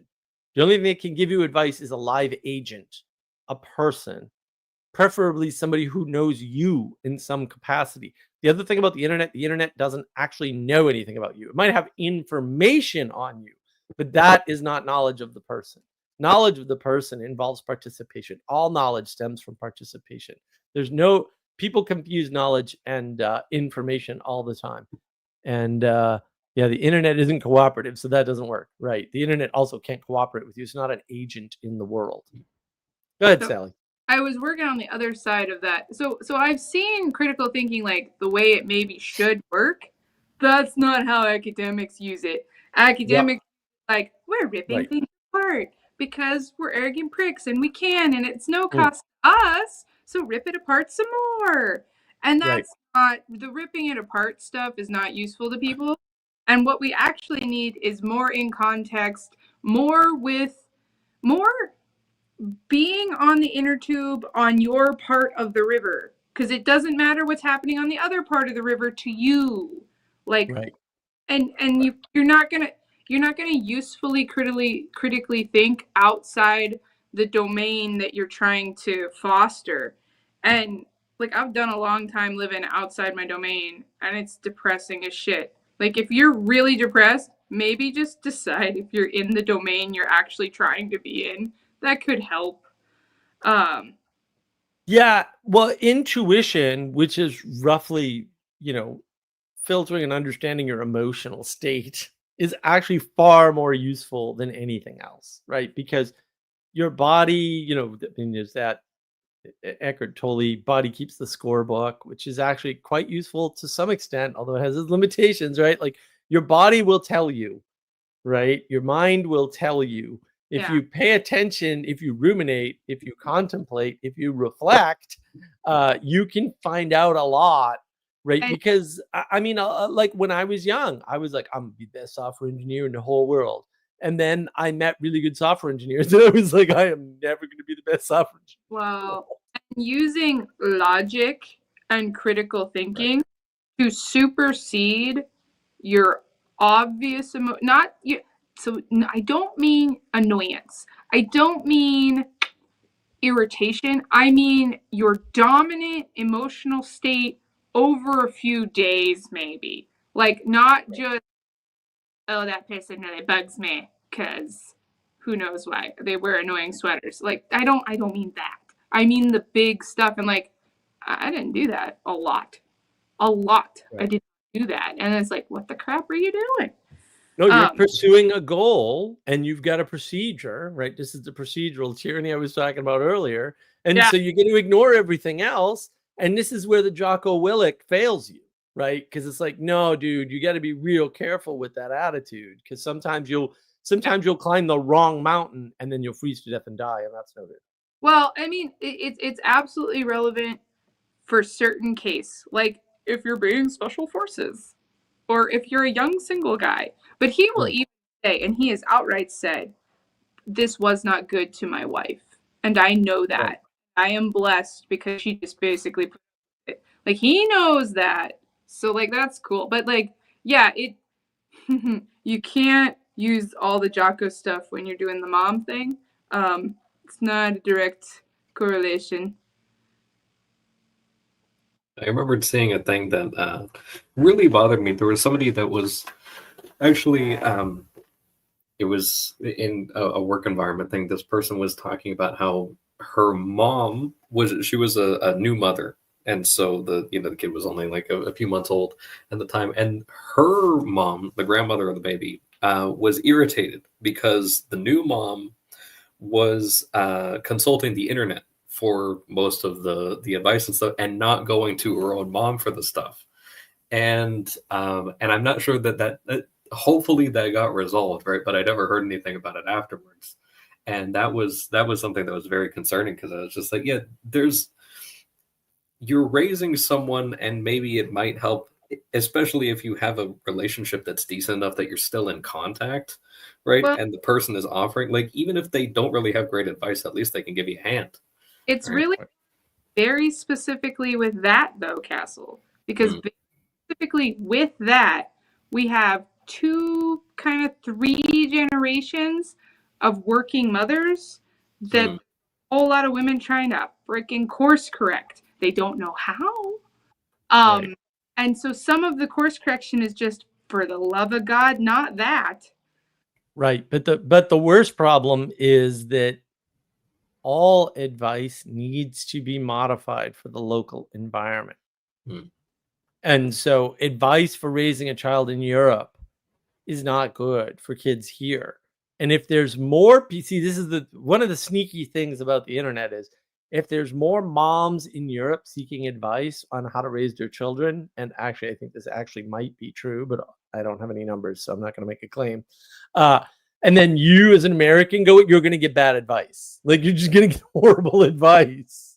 So the brain might be bigger, and it might even be right, but it's not right in your context, which is what everybody as a postmodern now is ignoring. Context matters more. It's like, I'm a very pro First Amendment person, Just hands down, flat out. I like them. But I've lived in apartments. And I understand why apartments are like, oh, heck no, we can't have it. Because, like, people act a fool. And it's like, you at bare minimum need to have it together enough so nobody knows. Because if you can't even have it that much together, Right. you can't cohabitate that close with the same way you can live down a creek in a single wide trailer with whatever you want. Like, you can't. You can't. It's different types of people, different people's kids. It's just, it don't work cross-culturally. And, like, I kind of understand local laws have to be different now. Didn't used to. Yeah, local laws have to be vastly different. And the more people you have, the higher population density you have, the more laws you need. Yeah. And the more laws for silly things you need. And just there's no other way. Yeah, And it's a big problem. It seemed outrageous to me, the whole, it's flat out illegal to get your trash can in the wrong space in the street until you live in DC. And then you're like, well, Yeah, then you understand. Ixon, with Jocko, sometimes you'll put your kids into a wrestling weight class they're too small for. Exactly. Well, I wouldn't just accept random advice from an Indian person living in India. How would you know? You can't know on the internet. That's the problem. See, you think this filter works. This filter is irrelevant and cannot work. You cannot determine if someone's from India. It's not possible with VPNs. It's not possible. Like, I know people from India. I can tell you what they're doing. You don't know. Sorry. I go to American forums. Yeah, there are Indians on American forums. And the problem is the experts don't know you. And that's the problem. Like, you need somebody that knows you and knows your condition personally. And to Sally's point, although she didn't harp on it enough, you want somebody that's potentially can come over to your house. You don't want the internet. The internet only has information, and it compresses everything down to information. That's the problem. Advice isn't a service that works that way. The best advice is through mutual understanding over time, and probably not one way. Right. And I mean, look, there's a validity to saying, well, there's way more brains on the internet, and therefore the internet is the smartest thing ever, right? And I'm just gonna, it's too compressed, right? But then you have to go with, well, what's the smartest book ever? Well, the one that's lasted the longest and had the most brains touch it, right? And then it's like, well, there you go. Here's the thing. I would say the internet, talking to a real live person via the internet, is better than absolutely no one. Yes, right. It is an upgrade for some, right? But also, because you have the option to easily, with no cost, talk to someone over the internet, you might be cheating yourself out of, like, that old guy that plays chess at your local coffee shop. You might be cheating yourself out of, like, and I've thought about this a lot, man. Like, how much did I cheat myself out of being social because there were books and because there were sitcoms? Because there were books and there were sitcoms, and I didn't put it together that it wasn't okay to put my life on hold and use that to placate my longing for connection. Right. And you can do that with, like, in the internet. That's kind of endlessly available, but I call it fast food. Like, the books and the media is all mental fast food, and we have a lot of fast food relationships right now, and they're giving us brain diabetes or social diabetes. I think it's the best direct analogy too, because people got plenty of food and they're dying from it, and you can do that with internet connection. But weren't those books your friends, Sally? Damn it, Mark. Don't bring up the deaths of my friends.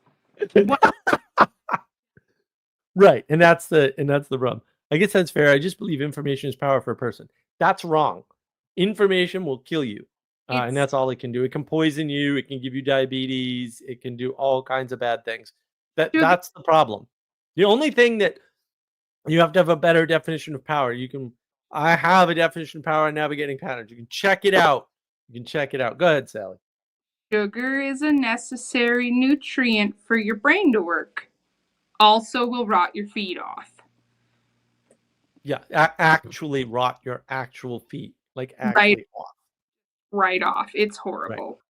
Right. It's also really rough because if you're doing critical thinking correctly, like just intercepting thoughts and everything like that, the more information that you've been completely flooded with, the more effort you have to put into doing that constant battle to the point where the process of thinking just becomes violent at that point. Have you ever tried to get a 4-year-old to pick from 4 shirts?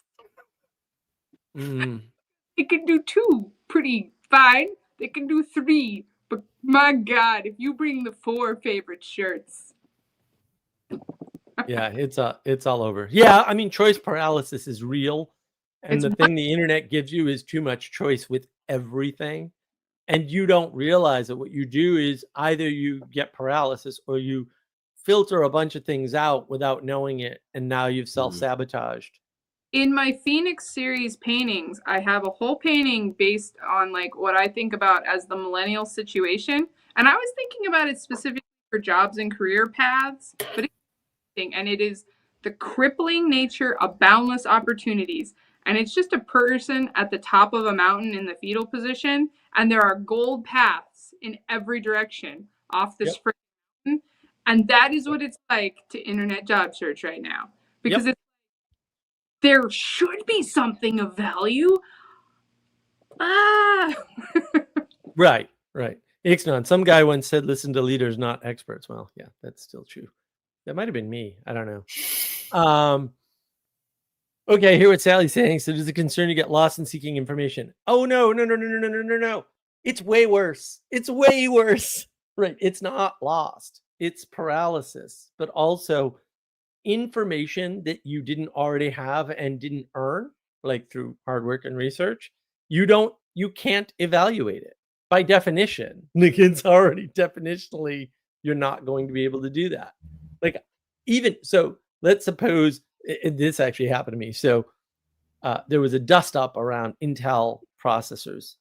Right now, I actually worked for the company that did the processor design software, Cadence Design Systems, for like 80% of all the processors, and Intel uses their software.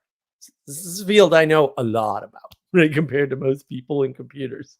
And so they're talking about, the temperature on the ring, the inside the die, that, right, and the temperature is too high because it's being there's an over voltage bug somewhere. Is it hardware bug? Is it a software bug? Nobody knows. Trying to fix it. They're going on and on and on. And then I was like, well, look, if I wanted to buy a new CPU today, what would I do? They put up a list of CPUs they were comparing, and there were like 35 of them. And I was like, oh my goodness, this is way out of control. And then I said, I will go to this tech site that I have always gone to and ask them for my use case, which CPU is better. I am not evaluating all, because you can't. You absolutely can't. Right. And there's only, well, to be fair, there's only one use case where you want an Intel CPU. Otherwise, buy AMD, which was never my position before. Well, at least not since the Athlon days. The Athlon was a great processor. But Intel really trounced everybody else. But the real problem is when you're not out talking to actual people, agents in the world that you can interact with directly and fully, video's way better than typing or even audio. That's why on the Discord server we often have video on. You just get more information, and it's super helpful, right? It's super helpful to see people's facial expressions, not just hear the tone of their voice. Of course, you can't do either of those in text, right? So you're just losing information left, right, and so you think you're getting more information, but you're not. You're getting less information, right? But at a higher volume in one flat way. So you're getting lots of flat information that looks like more information because you can measure it. But you can't measure how much information you're getting out of facial expressions and hand movements and tone. And you can't measure that. It's impossible. And so it's a trick, right? It's a trick. But the more important thing that you're losing the ability to navigate relations with people in person. And so, everyone's like, well, I don't understand why, men and women have such a hard time getting together. I'm like, yeah, that's the intimacy crisis. They have a hard time getting together because people can't even ask each other for help. No one wants the door held for them, even when they need it. Like nobody's out there talking to their neighbor to find out how they can help their neighbor. It would be good if the only time men and women are interacting with each other was, so you got work. Well, work's fake because everybody's their work self at work. And then you have dating, and there's no in between. You need to be interacting with older people of the opposite gender, younger people of the opposite gender, and because, like, not like excessively, but like some, because then it's not so like intense. It's like if Right. you are saying hello to the like old lady at the grocery store, and then like young boys who are just throwing rocks at each other in the park, like you're not so displaced, and like, so you don't know. Well, I didn't notice this with genders because I was the chick with a bunch of guys. But you notice this with like older people and younger people when you're in the service. Because if you're just around people your own age group for months at a time, then when you see people who are children or older or in civies, the difference is like, whoa. Like you almost Right. don't know how to interact with like the older people, and like that's just a couple of months. Well, and the interactions are completely different because the expectations are different. Yeah. Right. And so learning how women talk, even though they talk differently when they're 70 or 80, Mhm. but learning how they talk and think and learning their perspective on what younger women are like is super valuable, because contrast is what you need to see. And so you need to see older women and younger women to know the women in your age range, whether or not they're good or bad. You can't do it any other way. Right. And that's the problem is, I would rather have all the possible information than some. Yeah, but you can't sort it all, regardless of the situation. Yeah, but again, the information you get, particularly from the internet, is flat. And so you're actually getting less information, but it just looks like more. And you can't tell the difference anymore because we're having a problem with relevance realization. We just don't get it. And that's the problem, is that all of this stuff is no good. Right? It's no good. And look, no, I didn't go to the internet. Don't go to the internet. You go to a source that has information. They may deliver that over the internet. There's no internet to go to. What are you talking about? Reddit's on the internet. They've got forums with advice. I didn't go there though, did I? Well, that's part of the internet. It doesn't make any sense to talk like that. Information use thing for me is easy to explain with tools. So I'm like doing a bunch of repairs. There's a bazillion type of tools. Sometimes it's easier for me to do a job with a tool I know how to use, and faster and more efficient, to just use a tool I know how to use, even if that's like not the most perfect, most optimum, most exact tool. Because by God, the shit I can do with my nailing hammer that I've used since I was 6 is maybe more functional than the fanciest power drill nail remover Uber system, just because that's the thing that I know how to use well. That's not always the case. Sometimes you got to learn the other thing. But like if you can choose like and not don't learn extra just cuz you can't. Like it's better to do the thing. Well, if you're not going to use it on a regular basis, don't learn it, because you're just filling your brain and that's displacing something else for sure. And that's part of the problem, is people don't realize there's a trade-off there. Your brain is not infinite by any means, neither is your memory. And when you overfill your brain, and your brain does not have the same capacity as somebody else's, right? And you don't know what that capacity is, and you won't even be able to see it clearly, which is why you need other people to help you with this. And it's vitally important that you comprehend the world correctly. The internet is not a place. You cannot go to the internet. It's not a place. It is a broadcast medium. That's what it is. It broadcasts different types of information at very high speed at a very cheap cost, right? But it's not a place that you go. There's a bunch of stuff that you can only get on the internet now that you could get without the internet before, but no longer. But that doesn't make the internet a place, because it's not a place. You can't go there. You can't be there. You can't live there. You can try. It will destroy your life. But like you can try. You just shouldn't. Like, and that's the problem. Like if you keep trying to think of these things in the wrong terms, you will continue to interact with them in the wrong way. And you won't ever realize the richness of interaction you're missing by going outside and maybe going to visit a castle in Pennsylvania and being driven around like a king. I'm coming back, dude. I got more history to see. So I'm like, how many days can we get a castle driving us around? If you come by for 2 or 3 days, I'll load it up with stuff to do. I've got ideas already. Don't tempt me. You may get what you ask for. That's fine.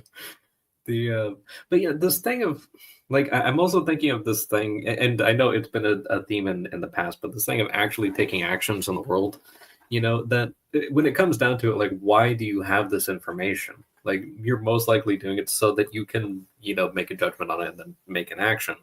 And this is something that I've run into so many times in workplaces, is that a lot of times I don't know nearly as much as basically anyone else about the subject. A lot of times I wind up being kind of the odd man out of like the only one who doesn't actually have that particular background in the work environment. Like I'm completely, my background is 100% unrelated sometimes, whether it's IT or police or whatever it is. And but one of the things is that people want to make the perfect possible decision, or they want to get everybody's opinion on stuff, and they go and they do meetings and they do research and they do all of this other stuff. And I've seen this very recently, and a lot of times it's like, well, I just go and I just take the action, and then like I flat out told some of my guys at my current workplace that they'll ask a question and they'll want to do stuff the right way, and I'll just tell them, I approve of this particular thing, and if it doesn't work, I'll take the hit. Like, just actually just do that. Right. Whereas I saw something somewhat recently where there was a new client that had an issue, and there was a particular team that was supposed to be taking a look at that, and I guess they were researching or trying to decide like who is the right person for this job or whatever, and hours passed with the person never getting a call. And then finally these other people actually punted the work over to my team, and my guy went and called the lady who was part of this new client, and she wound up admitting to him. She said, I fixed the issue myself. But she was a very disagreeable lady. And I experienced that she was funny, but she is the type of person who really tests you. And she said, I fixed the issue myself, actually not long after I made the initial call, but I was waiting to see how long it would take you guys to respond. And it's like, yeah, F- on that one, because she got a quick response as soon as it came over to my team, because our guys just go and they call and do it. But at the same time, one of my own dudes had this problem where there was an issue with some piece of equipment, like $600 scanner or something ridiculous, and it had like some part that was messed up with it.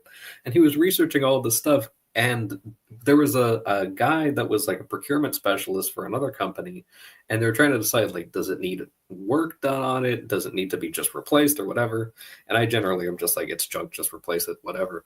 But I saw, like, the whole thing was brought to my attention, and I saw there's a bunch of notes and like correspondence back and forth between my tech and the other guy and all these other things. And then the lady who had the actual equipment, she might have actually been the one that physically broke it as well. She admitted to me later, but she goes and she keeps saying, someone call me. It's easier for me to just explain it to you if you call me. And she put that like 2 or 3 times and no one called her. So I was just like, okay, I'm going to call her. And she was like, thanks for calling me. And she explained it in like 30 seconds. And the reason I think why is that the story was dumb. And so she didn't want to have it in writing in front of all these people. And so she explained it, and I was like, okay, nice, I can work with that. And I just got back to the procurement guy, told him everything he needed, and then like this ticket took like 2 days, and like I have no IT expertise, but I just went in and basically resolved the ticket by just a little bit of taking action, and I had so little information. Like I was Right. using layman's terms with that procurement specialist, but it like the desired effect happened. So Yeah, I mean, we don't realize how much, little information we actually use to communicate with, and everything just works anyway. Oh, the unicorn. Oh, geez, that's beautiful, Sally. very nice. By the way, Castle, last one. Oh yeah, are they good? So I've never had those before. I saw that like people like them, but I haven't tried that one. Okay, I just said last one. Well, yeah, What part of Piggy Boy ate them all was not clear. but I know you're a goldfish, so you could have eaten them all like the day I gave them to you. Sarah had a bunch, but yeah. Okay, nice. Conspiracy theory, and then I have to leave. Hmm. I think part of why Peterson has just like no freaking clue about the unicorn is because he moved a lot, and also if you pay lots of attention to the him and Tammy stuff, Tammy really didn't get assertive recently, so there just actually weren't any. Right. So, that's possible. That might be a symptom of Frontiers people too, just in general, just a little less because you're busy, because you're in the dragon territory. When are we doing the dragon unicorn one? Where we start with dragons. On mom time, Mark, when I'm not on mom time, so maybe like September 15th. Fair. Have a good night. It's good to see you. That's yeah. That's too bad. That was a lovely stream. Did you end up seeing that one, Castle? I did. Unicorn stream? Yeah, I think I caught up on everything by now. I don't think there might have been something that I missed, but not within the last month or anything. Did you get liberalism in academia? What did you think of academia? Did you read my blog? Is it good? My goodness. No. I did listen to the liberalism and academia one. I didn't read because why use my eyes when I can use my ears? I think I was frying chicken at the time as well, which helps with retention. Just a note for the folks at home. But yeah, it was definitely good. I mean, it's all kind of like the horror stuff that I'm already kind of aware of, but it was well explained. But yeah, it's more man-made horrors beyond my imagination. Not the video, but just the topic of discussion. You know? Yeah, I gotta explore this remote empathy thing because it seems universal, but everybody who talks about empathy is talking about people who aren't near them. I'm like, why are you talking about people who aren't near you? Yeah. And I think it's all because they feel all the things that are happening to them are the result of people that don't know them personally. And it's like, well, that's probably true, but that's kind of your fault. So, yeah. And again, like, there's too much information. Like, why does it matter? You know, like, yeah, it's just exactly. You get too much time on your hands if you're not. Like, well, and academics kind of specialize in that. But I mean, part of my point was, we need a place to put those people and make them useful. And academia used to be it, and it's not anymore. Now academia has been flooded out with morons and destroyed, and now nobody knows who to listen to. And that wouldn't be so much of a problem if we were just listening to good, strong leaders. But because of the myth of World War II, charisma is bad. And it's like, well, you're not getting rid of it, so you better have a better plan than charisma is bad, my friend. But we don't. I mean, I think that's been my constant critique of Peterson is he doesn't want to lead. And it's like, bro, someone's got to, and people are following you. So it might like you might not have much of a choice here. I think that's why the backlash against against him moving to Daily Wire was there. Because they were like, oh, now he's under the power of the leaders of Daily Wire. And who knows where they'll take his audience, which is all nonsense. But that seems to be how people are thinking about the world because their comprehension of the world is so low. But I think now that I'm thinking about things in terms of low comprehension, a lot of stuff makes more sense. It's like, why are you following this flat world idiot and then following this flat world idiot? And it's like, oh, because you don't know they're both idiots of equal idiocracy. It's like, oh, okay. Now that makes sense as to why people are bouncing from the, this this flavor of the week to that flavor of the week in terms of following. It's because they can't discern, oh, no, this guy's an idiot. And this guy's an idiot. He's got the same level of idiocy, but just with a different focus. Yeah.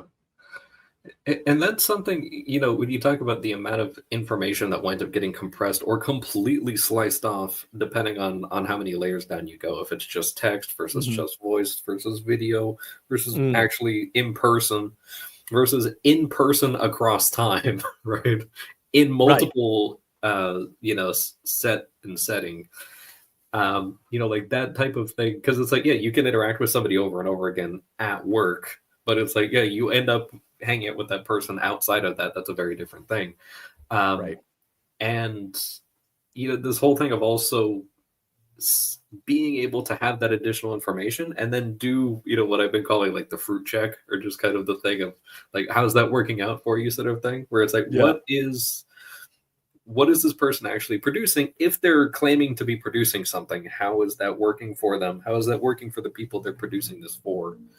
And, you know, like, how are their relationships with people? Because it could be one thing where you get along with someone at work and then, you know, you go have lunch with them and they like snap at the waitress or do something insane, or they pick up a phone call from their family member and yell at them or do something insane. It's like, well, yeah, this is very different than the limited information that I had in a lab environment, you know.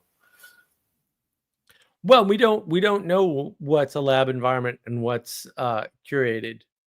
And that's part of the problem is, you know, like you're sitting there making fun of Peterson for doing a poor job, but clearly he was set up. Like, you know, again, I'm not saying he was set up by the producers of the show. He might have been set up by his own guys. And I'm not saying it was deliberate. It might have been an accident. And it's possible he set himself up by not understanding what he was told. I don't know. I wasn't there. So there's 3 reasonable possibilities that are almost, one of which is almost certainly the case, because he was unprepared.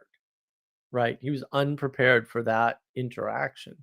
And, you know, I'm not surprised. Greg wasn't surprised that Greg's breakdown on PBK's channel was fantastic. He's like, well, of course not. This isn't what he's used to. He's used to academia and blah, blah, blah, blah, blah. And I'm like, yeah, fair. Like, that's a pretty good assessment. Right. Nothing that he said was wrong. I was like amazed. Vanderklay couldn't figure that out. Vanderklay's been doing critique videos of his for years. Although I haven't watched them ever. I'm never going to watch a Vanderklay critique video because I don't want to lose all respect for Vanderklay instantaneously, which I would. So, like, see, I'm good at self-regulation. Don't watch that. That's you're gonna lose all respect for your friend. Don't do that. Yeah, just gonna avoid that. Right? No. I don't know. Yeah, I'm gonna do some kind of breakdown of the Peterson Jubilee video because I just feel compelled, but I'm not gonna go through the whole thing. I now need to find a way to get AI to cooperate with me because this nonsense about there is such a thing as agnostic atheist. I'm like, oh, why do you think the world can be configured in that way? Because it definitely cannot. It's confusing the claim by using the actual meaning of the term inside the term. And I'm like, so many errors. I'm like, these are just errors. Errors caused by bad final cause, by bad telos. And just like, and the worst part is, Castle, you know what the problem is here? I can see all of it. That's the problem. This stuff shines out to me like the sun. I wish I were stupid, then I wouldn't know. It would be so much easier. Life would be so much better.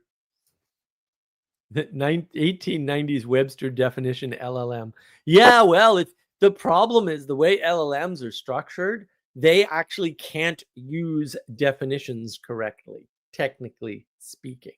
That is the problem. It's also their advantage, but it's a big problem because they use word distance inside a vector database, and it's a very powerful tool.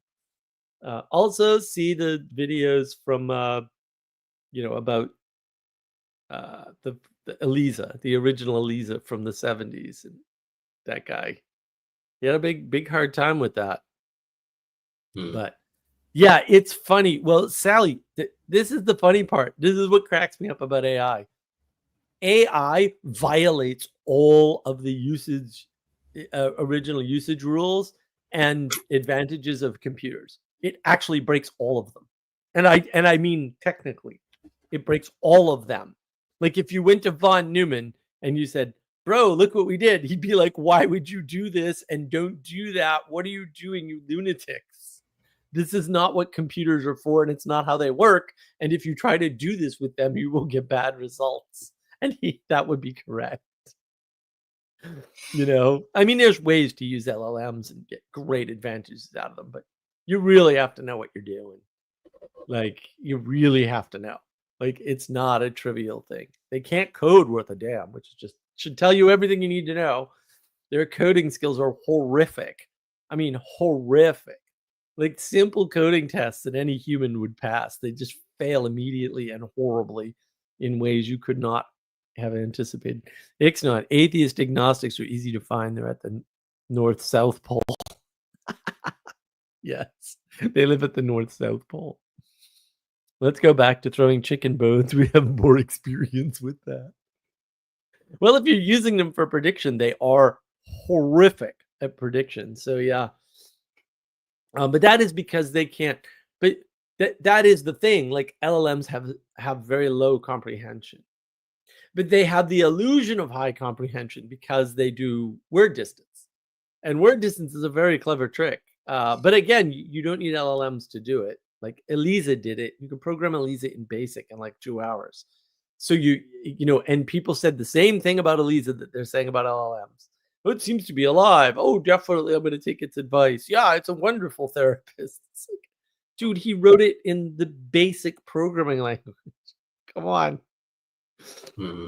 It's indiscernible from LLMs, too. That's the funny part. Because you can just give it a bigger vocabulary. And yeah, it just works. The algorithm works pretty well, as is. It's not a neural net. Like, that should have been a hint to everybody. Everybody missed the hint. I'm like, why am I living in a world where everybody in the computer industry is retarded? I don't understand. How did this happen? It used to be where only the smart kids were. Not anymore.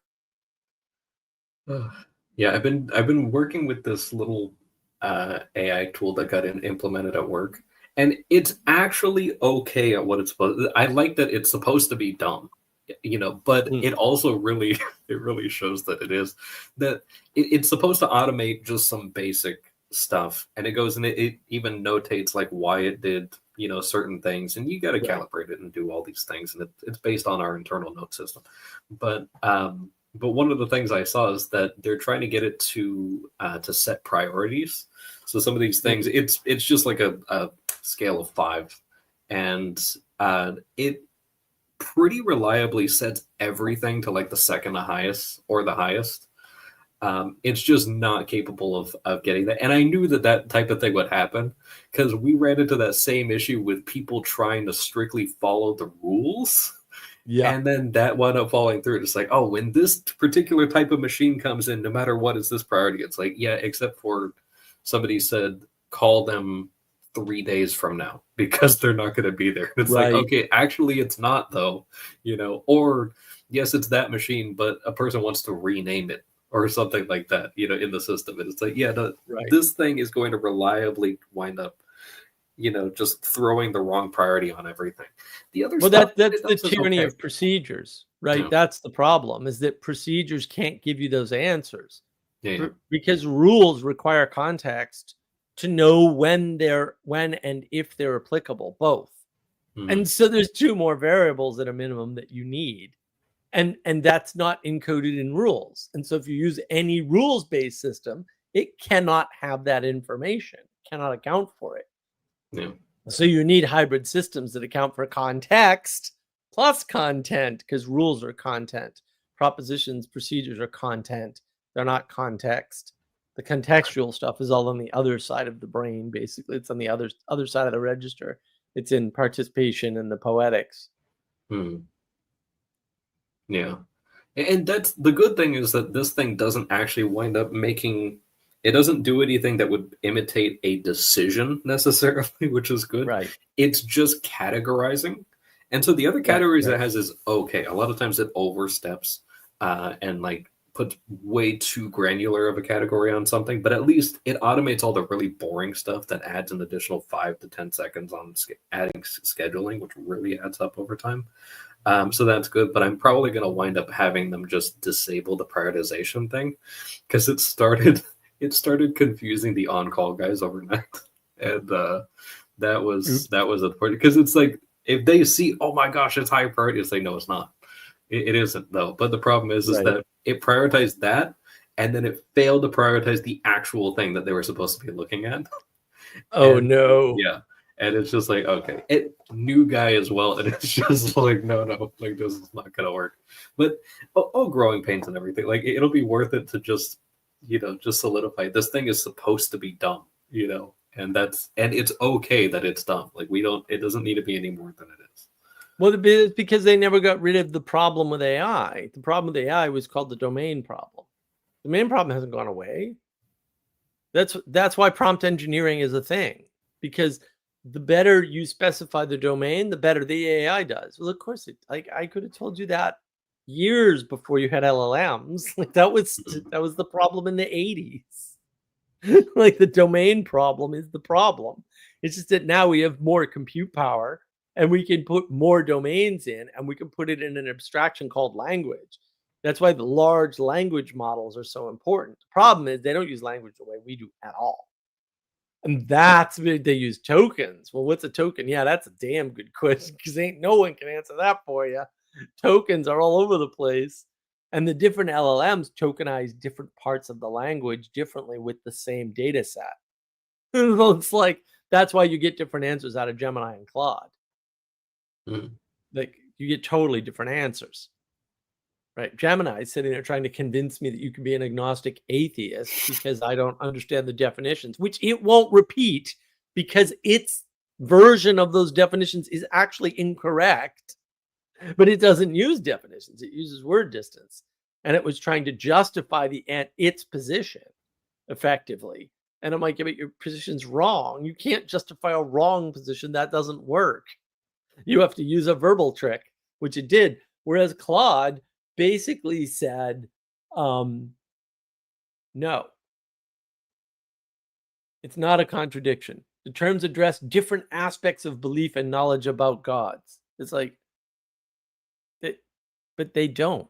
Like they're both beliefs and they're conflicting beliefs. It's not that hard.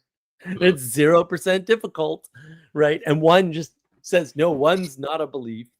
One's about knowledge and one's a belief. And I'm like, that's not true. It's just false, right? They're both trying to defend positions, but they're doing it very different. And part of that is the tokenization of the LLM for sure. Part of it's the training, but it's bizarre to me that like people don't see it. It's like we haven't gotten around the domain problem in AI, but AI has poor comprehension. But it will find a way to proceduralize what you want to do. It's very good at automating things for you. Like, man, if you need to do like simple automations and stuff or categorize things or summarize things, it's pretty good at. It's not perfect enough to rely on, but it's so good at giving you like I did the reason why the 12 Rules for Life book club is coming in 2 weeks is because I went to the LLM and I said, I'm going to do a 12 Rules for Life book club. I need a summary of blah, blah, blah, and it just did it. And I was like, oh, because I had the book. I was like going to do the notes myself. And it was like, no, blah, blah, blah, and it formatted all. I went, this is close enough. It's not perfect, right? But I'm like, this is close enough for my book. And then I went in and typed in a bunch of stuff that it didn't have access to. So now the outline's done. And I'm like, oh, I've got the whole outline of the book. So yeah, I'm going to do an announcement video, possibly with a special guest if we can get him. And then in 2 weeks, probably going to be a Saturday book club again. Unless you and others have feedback on the Discord server. Otherwise, I'm probably going to shoot for the same sort of thing, like a 1 p.m. Eastern time frame sort of thing. Maybe earlier, maybe later. I gotta work that out. But that would be the plan. So we'll do a live stream about the book club and the approach, and then we'll jump in. That'll hopefully be next week, and then we'll jump into the book club the following week. That sounds pretty exciting. Yeah, if it's later than language of creation, I'll not be there. If it's earlier, I'm more likely to be there. But don't mess with other people's schedules on my behalf, because I know we're still doing Father Eric's little one-off book clubs as well. So we have one coming up this week. And oh yeah, when's that? I gotta Sunday. do that. Sunday at 4 p.m. This Sunday, like Sunday, as in like 2 days from now at 4 p.m. as in like 2 days from now. Oh no. Okay. Yeah, it's like to do some reading. It's like 15, 20 pages max. Like the whole story is like 15, 20 pages. Yeah, we're just doing one story, one off, right? We're not pages 1 through 4 or anything great. It's just it's just start to finish. Just he gave the name of the story. You just do that one, and then I remember he did that, and then I went on vacation, and then I forgot absolutely everything in the world. Yeah, and now I'm like relearning the whole universe. It's taking some time. That's fine. You'll get. You got 2 days. It'll be fine. I got 2 days to relearn the whole universe. No problem. That's all you need. But yeah, it's funny, and until like the second to last page, I actually didn't know what genre it was, and I didn't actually research anything. Like I went totally blind. You read the story already? Yeah. Oh, yeah, of course I did. I read day of, man. I read like an hour before. I do ebook, read through like a week and a half in advance, highlight all the stuff that I'm probably going to riff off of, and then I'll just come back and I'll see it as we go through. Oh my God, I would murder myself first. That's how I did language of creation. Goodness gracious. I do that with videos. Right. When I watch these videos, I take copious notes. I'm not doing that with a book. Like that ain't gonna happen. No, I didn't know. I took 0 notes. I went in Kindle and just highlighted everything that I would riff on. That's the same. That's the same thing to me. Yeah. Well, okay, maybe, but it's so much less effort. It's just true. Draw a blue line over word and then move to next page. Fair. That was all I did. But fair. I was amazed because I've had zero exposure before now to Flannery O'Connor's work, and I didn't really know what genre. I mean, she writes in other genres. I have no idea. But it threw me for a loop. I did not expect her writing to be so dark. So just be prepared for that.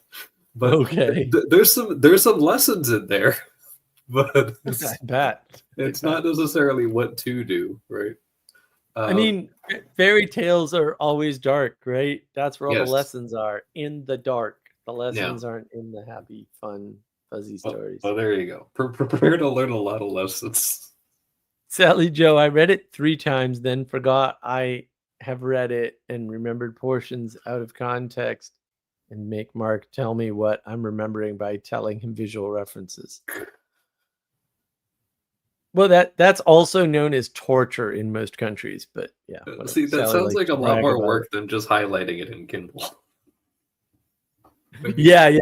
The Kindle highlight thing seems better. This is why I'm not staying current with the new books. Yeah, no, books are evil. Burn almost all the books except mine. Don't burn mine unless you're gonna buy another copy, in which case burn away. I gotta figure out how to sell the book, Castle. We gotta get on. I'm still mulling over all the things. No. You gotta send me the link to the thing that he mentioned when we were out there. I sent his email. I don't know if you bug him, or if you want, I can set up like an email introduction and then have him send you the information. And then I don't know if he has it on his website. Like okay. I thought he said he had it on his website, but he might. Well, he has like 2 or 3 websites that they've got. There's like, oh geez, yeah, because he does. He's got one for like transom numbers for houses and businesses, and he's got another one for actual like printing and publishing and stuff like that. And then he's got menus and festival tents and like all of this other stuff, and it's all done in house pretty much. So gotcha. Yeah, it's a whole thing. but it'll happen. I'm looking forward to seeing that get in people's hands. So yeah, I know we gotta send out a few copies. So I gotta get on that. But that's a next week thing. Yep. We're still recovering from coming home and being like, hey, wait, what is this strange place? like I was psyched the last 2 days, like on the Cape. I was waking up early. I woke up before the sun. I was like, my life is fixed. Everything is fine. And then we got home and it was a catastrophe. Like, what happened? Usually it's the other way around. I go on vacation and then I do better and then I do worse. And then by the time I get home, I get better. But nope. This time it was vacation was great. So I don't know. It might have been being on the ocean. Yeah. The ocean might make the difference. That nice salty breeze. I might have to move. I don't know. Would you do it? One of my original plans was to have a beach house. Mm-hmm. Actually, I was gonna buy property in Boston, like a condo on the water. I was like, because I should have had plenty of cash for that. I shouldn't be destitute, but here I am, poor as poor gets somehow again. I'm like, what happened? How did this happen?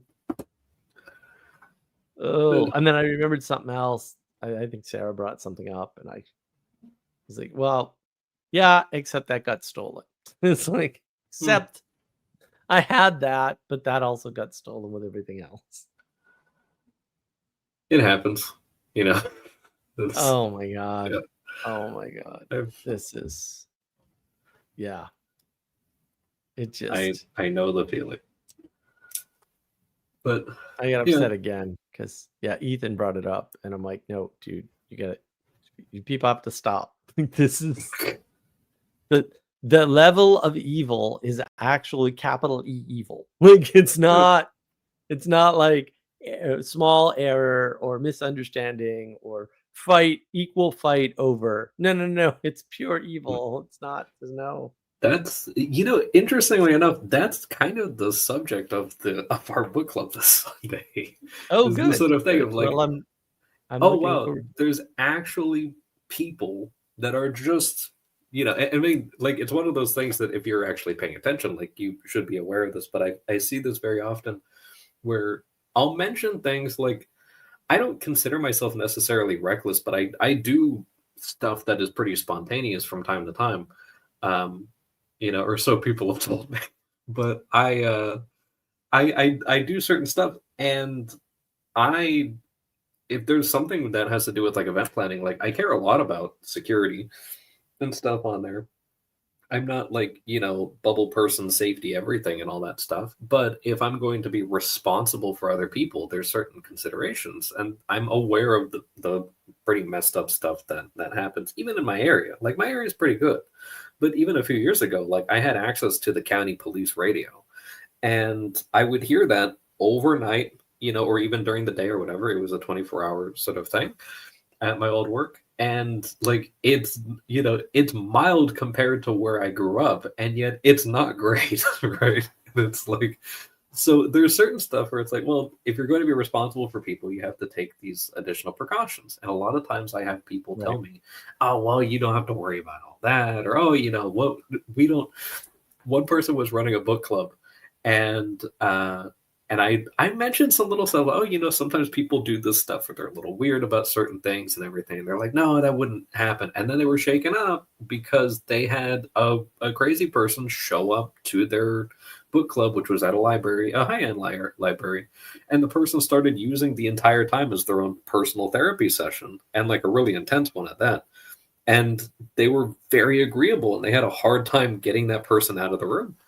And it's like, that. It shouldn't be that crazy, but that's kind of the world that I live in, where it's just like, you're going to get, like, flies are going to come in if you leave the door open type of thing. Right. Like, I don't, there's certain stuff that I'm looking forward to, but it hasn't happened yet. And, you can't just leave your door unlocked or any of that stuff anymore. And people like to live as though that's the case. But there's some people out there that are just flat out Like, they know what they're doing is wrong, and they're perfectly fine with that, you know? So, but that's why I think that lesson is important. Like, that's why I didn't completely, even though the Flannery O'Connor book or story was very bitter to me, and I, for maybe about an hour, regretted reading it. Um, I I went back and I was like, you know what? Actually, it's really important that people don't forget this stuff, because even though this didn't actually happen, also it's totally happened lots of times. Right. So yeah, Right.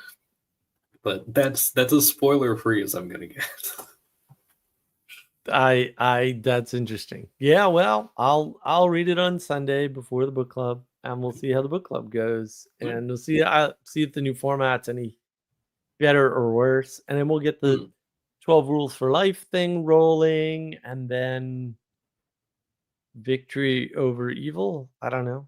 First, we got to Potentially. convince people evil exists, Mm. but working on it. It's gotten I'm better. I said this earlier. People are at least calling people liars and moving on now. So it's like mm, that is a super upgrade. I'm so happy that's finally happening. No, you're lying. We're not having discussion. We're having conversation. We're having debate. You're lying. That's a lie. And we'll be moving on now because you're a liar. Right? That's it. Like you can't engage. You're not gonna change their minds. They're clearly possessed by something. mm.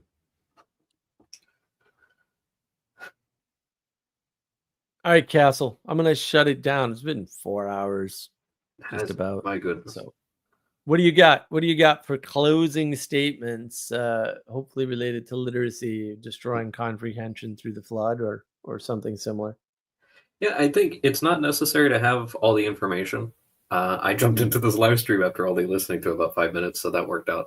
And I try to exemplify as much as I can when I come out here, but totally all part of my plan. But this sort of thing of winding up in the analysis paralysis thing or choice paralysis, a lot of times that is a consequence of exposing yourself to way too much. It's important to have filters. A lot of those filters are more or less, you might call them built in, and you could just call those people like the people in your family or your community or in Right. your local residential area, those sorts of things. And a lot of times it's more important to just stressing importance, right? Like, you can have a huge amount of information on stuff that applies elsewhere, but a lot of times, like, you can take things like if someone's trying to start a business or start like a little restaurant or something like that. A lot of times, even the local like town, for places that have little townships inside their cities, like the rules will completely differ from one to another. To the previous points about the having more diverse rules in local areas, and then the larger the population is, the more of those you need. So a lot of times, if you're taking information from people who are too far removed to your immediate environment, you're going to wind up getting less and less applicable information, and having more of that is actually going to wind up sabotaging you. So it's Right. a lot of times better to just have certain basic things that you know for sure work, and then operating within that structure based on context. Yeah. No, that's good. Well, and I think the thing that you need to know about comprehension is that comprehension comes from understanding history. You can watch my history videos. That's an interesting way to comprehend history.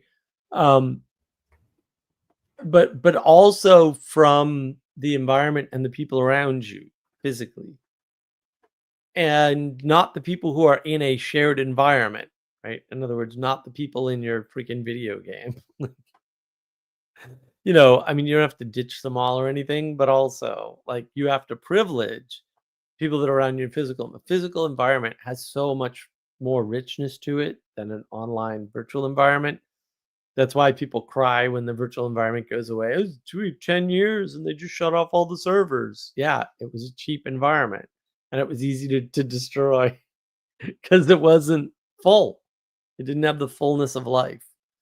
And the flood of literacy has given us lots of flat words that people are just misusing because they don't know how to comprehensively order them And it really is chaos and order. And literacy is the flood that's causing the chaos. That's why when people, identify, we'll say the problem of today is a problem of language, I'm like, well, kind of. I mean, it's not completely wrong, but it's horrifically useless because what do you mean by language, right? I hate to sound like Jordan Peterson, but also, what do you mean by language? What is the problem with the language, right? But it's not a problem with the language if the language is words. It's a problem with putting words together in a way that makes sense and not trying to claim you're an agnostic atheist, which is an impossibility, or a Christian anarchist, another ridiculous impossibility. These things are absurd. They don't work, and they cannot be made to work ever. All the science in the world is not going to put Humpty Dumpty back together again, right? And so, focus less on the words and more on how they're being used. And that's closer to the relata conversation that a lot of these clowns are having. But it's not the same, because the right thing to talk about is the quality of the relationships, the intimacy that's happening, not the not the not the type of relationship, not how many relationships, not the relata, which is just another meaningless term. Like the science people love to get a hold of something and give it a new word. And that's part of the flood of literacy, is the science people have a new word. They have a new word for soul. They put it all in the brain and they call it consciousness. It's like, oh, why? You can't science the soul or a part of it, right? That's just more literacy destroying your ability to comprehend the world, because you can't understand anything about a being, much less a human being, by dividing soul up, putting it in the brain and calling it consciousness. Now you just have a new word, but you have less comprehension, because soul actually represents a wholeness, and consciousness is just this little piece of something that's sitting in your brain somewhere, or through your brain, or whatever. Consciousness comes through your pineal gland, or whatever, bro. Like, why do I need to know about pineal gland? Like, oh, so it's a subsection of the brain. That's fantastic. Like, you're just making it worse. Like, now I got to track more words, right? And all I really care about is the soul. I care about the whole piece. I don't care about the parts. They're not that interesting unless I'm sick, right? In which case, it's a whole different circumstance. Context matters.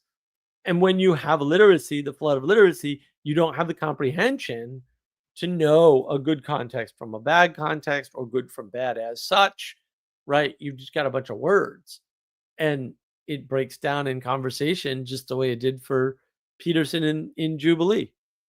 So listen, the book club is a coming. Jordan Peterson, 12 Rules for Life, A Pragmatic Approach, something like that.